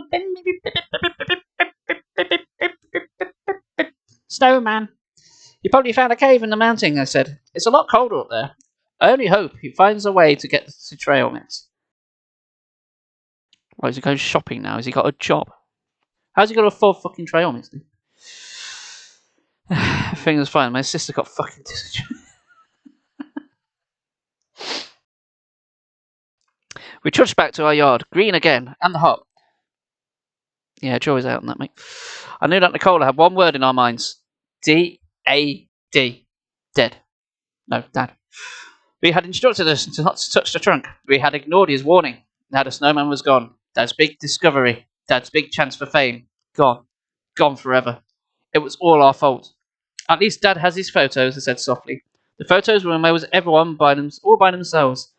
I guess so. I guess so, Nicole replied, biting her bottom lip tenderly. Ow. We walked back to the dark room to close up the supply trunk. I glanced inside the trunk. 2 magic snowballs were left. These things are dangerous. We'd better get rid of them, Nicole warned in Barry Burton's voice. I'm not touching them. Lauren backed away. You're right, I told my sister. We should hide them somewhere. They're too dangerous to keep around. Nicole ran to the house and returned with a heavy-duty garbage bag. Quick, stuff them in there. Yes, because we all know that bin bags can contain snow. There might be a point to that sentence. See if you can spot it. I carefully scooped up each snowball and dropped it in the trash bin. Hang on a minute. If you hit Lauren with a snowball and she froze, like instantaneously, it should not just picking up the snowball make you freeze as well? How does this snowball logic work exactly? I dropped it into the trash bag and I twisted the bag's clothes and knotted it tightly. Now what? Lauren asked. We should blast them into outer space. Yes, because we've all got a fucking rocket, Nicole. Oh, only in my pocket. but I called out my monster. Police are on their way. If anyone gets a hold of them and starts spreading snow around, we'll be in big trouble. We need the Abominable Snowman to get rid of the snow, and he's fucked off. Oh wait, he's gone. Pasadena could turn into a ski resort, I joked. We could ice skate on Kyle and Kara's swimming pool. We could knacker the entire economy. Because we'll have no more exports because everything's fucking frozen. I'm an idiot. I shivered. I didn't want to think about Kyle and Kara, and I didn't want to think about snow. We should bury the snowballs, I told them. But where? Not in my yard, Lauren protested. I didn't want to bury them in our yard either. What would happen to them down there? Would they spread snow on the ground? When snow spring up through all the glass. We left the dark room and scanned the area for good burial spots. What about the empty lot? Nicole suggested, in a different voice. Across the street, right next to Karen and Cara Miller's house, stood a vacant lot. There was nothing in it but piles of sand and a few empty bottles. If you think these are going to sprout around and put snow anyway, wouldn't you want to get it as far away from your house as fucking possible, rather than just across the road? You're not very smart, are you? Stick them on a bus or something. Oh. Perfect, I declared. No one will ever find the snowballs there. I think they will. It's a lot. People are going to use it eventually. Nicole hurried to the garage and grabbed a shovel. We crossed the street, glancing around to make sure no one saw us. The coast is clear, I said. I grabbed the shovel and dug a deep hole in the sand, which, of course, no one will notice. It took longer than I thought. Sand kept falling back into the hole because I didn't know how to use a fucking shovel. Finally, the hole was deep enough. Nicole dropped the trash bag into the hole. Goodbye, Snowball, she said. Goodbye, Alaska. I covered the hole with sand. I hate sand.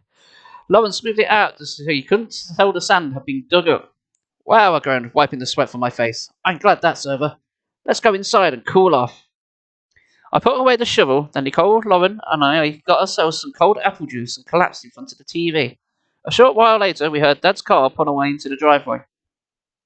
Uh-oh, Lauren gasped. I think you better go home now. See you guys later. She hurried at the back door. Good luck, She called. The door slammed behind her. I gave Nicole a nervous glance. How angry will Dad be? He finds an amazing rare creature, brings it home, and we let it loose, and it runs away. That's not so bad, is it? Nicole shuddered. Maybe if we tell him the whole story, he will be so glad that we're not hurt, and he won't be angry. Yeah, maybe. Whatever. You're taking the fall on this. The front door swung open. Hey, kids! Called. I'm home. How's our snowman doing? Hi, everybody. All right. It's the final chapter. Are we ready? This has got a lot to live up to make this book great. And where the fuck's Arthur gone? Hanging plot threads. Does this have a sequel? Arthur 2? Full of snow. Okay. Shall we do this in a more dramatic tone? I think we should. I'm going to read this last chapter in a dramatic tone. And by that I mean probably just one normal voice. Chapter 29. We ate supper early that evening. Things were pretty quiet around the dinner table. I'm glad you kids are safe and sound, Dad said for the 5th time. That's what counts. Yeah, Nicole said, ruining the atmosphere, chewing her pizza. I added quietly. I usually had 3 slices. Tonight I could barely manage 1, and I left the crust on the plate. Poor Dad, he was trying so hard not to get upset about losing a whim away snowman. But Nicole and I knew how bad he felt. Dad dropped his half-eaten slice of pizza on his plate. I'll tell the Museum of Natural History that they'll have to make do with the photographs.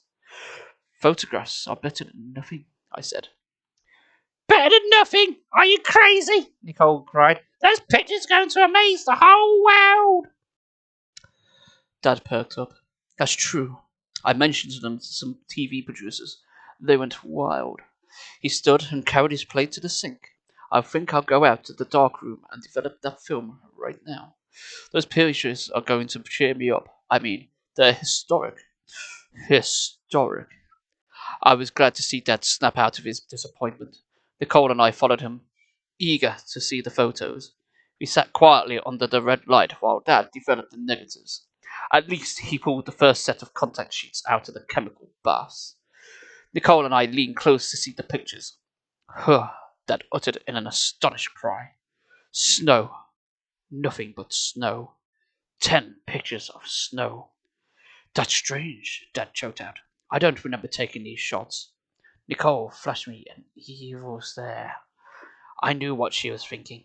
I held my hands up innocently. I'm not playing any tricks, I swear. You better not be, Jordan, Dad warned sternly. I'm in no mood for kidding around. Dad turned back to the chemical trays and developed another set of photos. As he pulled them up, dripping wet, we all squinted at them. More snow. Nothing but snow. This can't be happening, Dad screamed. The Abominable Snowman.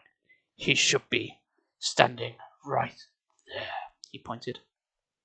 His hand shook as he grabbed the rest of the negatives and held them up to the red light. The tundra shots came out fine, he declared. The dogs, the sled, the elk herd. All there. All perfect. All of them. But the shots in the monster's cave. His voice trailed off. He shook his head sadly. I don't get it.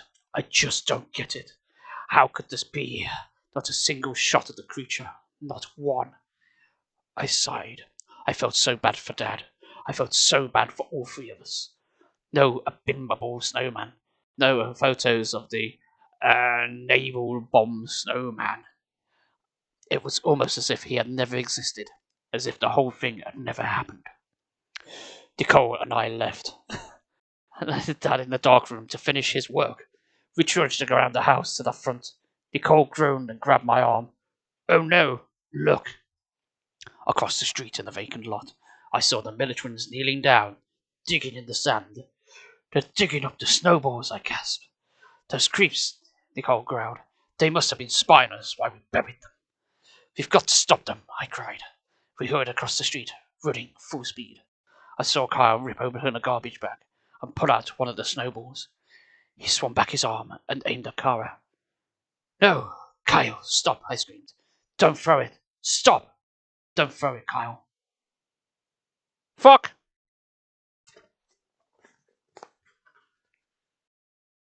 Fuck. That's what it says. And that's your lot. That's the book. Wow. Hi, Squiffy. How you doing? It's no sound alerts, dude. It says right there. But hey, how you doing? I'm glad you could make it, even though I've just finished. There's a lot of loose ends in that weren't resolved. What happened to Arthur? Where did the Abominable Snowman go? Why were there no pictures of the Abominable Snowman? Why is it only just snow? It seems like there's a lot of hanging edges. It's a different thing. What I thought was Arthur about? I know. I was expecting him to come back as more of a sort of villainous role, or be the snowman. But no, the snowman was real. It just didn't appear. I don't know. That was a bit weird, wasn't it? Bit weird. That was probably my least favourite Goosebumps. Ghostbumpies. Personally, I blame the book played by Tyne Curry. Or Tim Curry, as we like to refer to him. It really was mysterious. Yes, there's a lot of hanging threads that were not resolved. Is there a sequel? Tyne Curry sees all. Is a variant. Is that the is that Loki series 2? Is that what's going to happen next? You're gonna have Tyne Curry. Oh man, I'd love to see that. Well done, guys. That was the Abominable Snowman of Pasadena. It was a book which I just read. If I had to review the book, I think I just did by saying it's probably my least favourite Goosebumps book out the ones I've read so far. There's too much unresolved, but I'm glad you enjoyed it. I'm glad you enjoyed this little thing that I do. I don't know when the next one of these will be. I read. I've no schedules, but I thought I have to hand Halloween in November with a live reading. It just seemed correct. So maybe I might hold off a little bit. If I do these too frequently, they don't feel so special. So I like to sort of pad them out, maybe one a month. Because otherwise I'm going to run out of books. But maybe somewhere down the line I might do a Roald Dahl one. That might be fun. I could do something like the Twits. Although they're not. The things about the Roald Dahl books is they're not that long. Like if you ever read something like the Twits, it doesn't want to last that long. That would never pan out to 3 hours. unless I really, really like pad it out with more shit. And there's nothing you don't sound a bit special. Thank you, Swift. You are correct.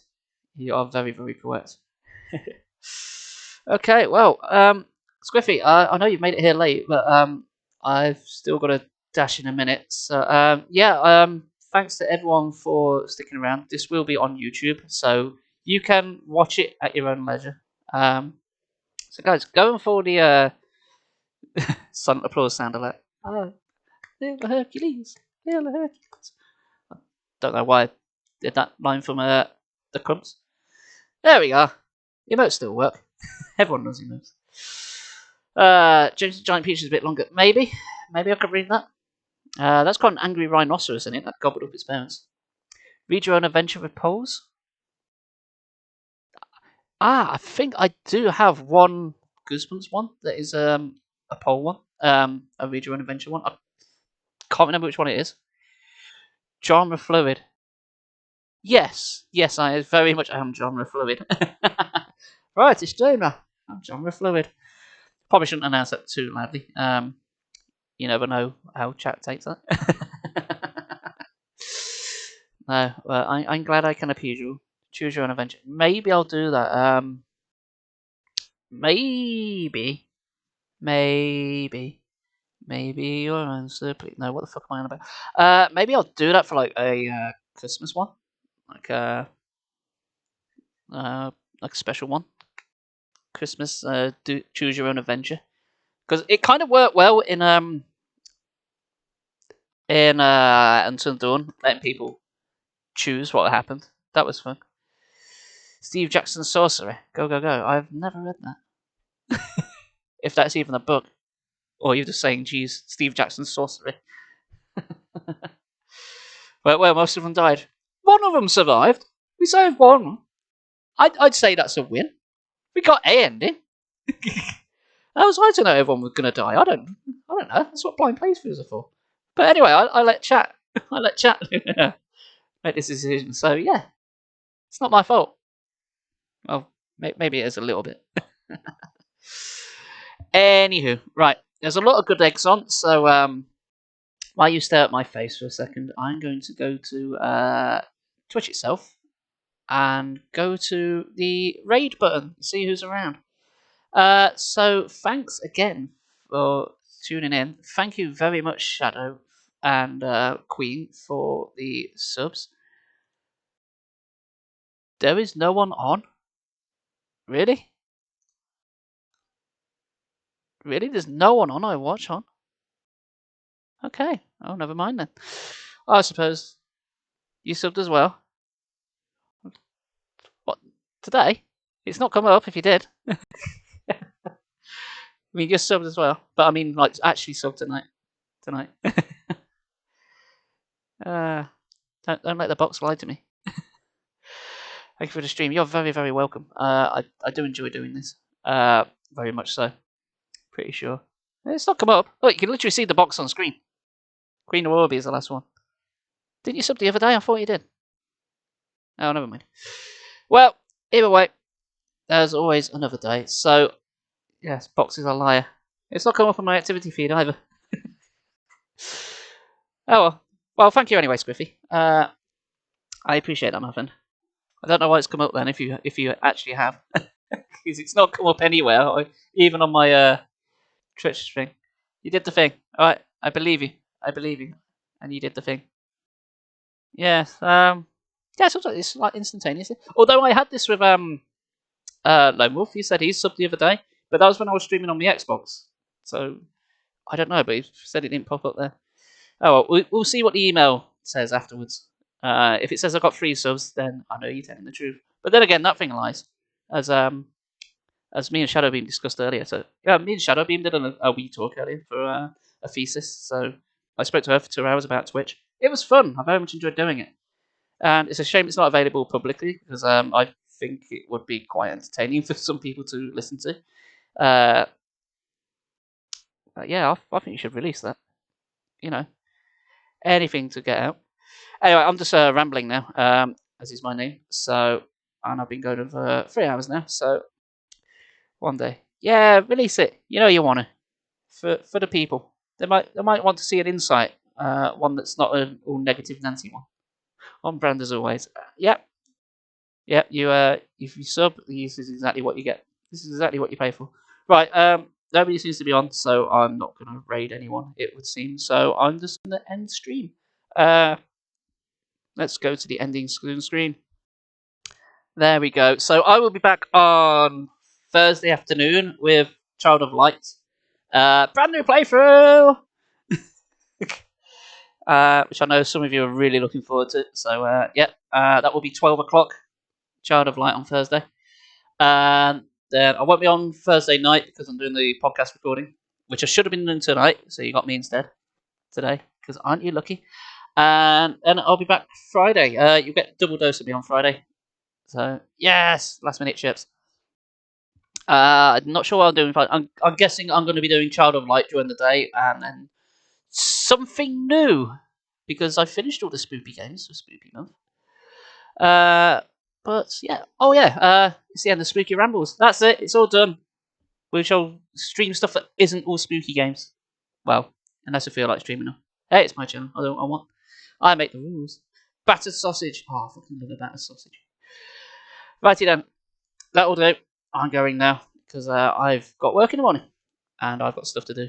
So yes, once again, thank you very much for sticking by. Thank you for the subs. Thank you for the bits. Thank you for the sound alerts that don't work. Vampire Bloodlines looks at you, sadness in your eyes. I still need to work out how to stream properly from PC. Is why. Once I work it out, then yeah, definitely. Right then, have a fantastic rest of your night, guys. As I say, this will be up on YouTube shortly, and I will catch you when I catch you next. Stay amazing, all of you, which I know you already do. So that was a dumb point, isn't it? And remember, swallow and crack. Their words.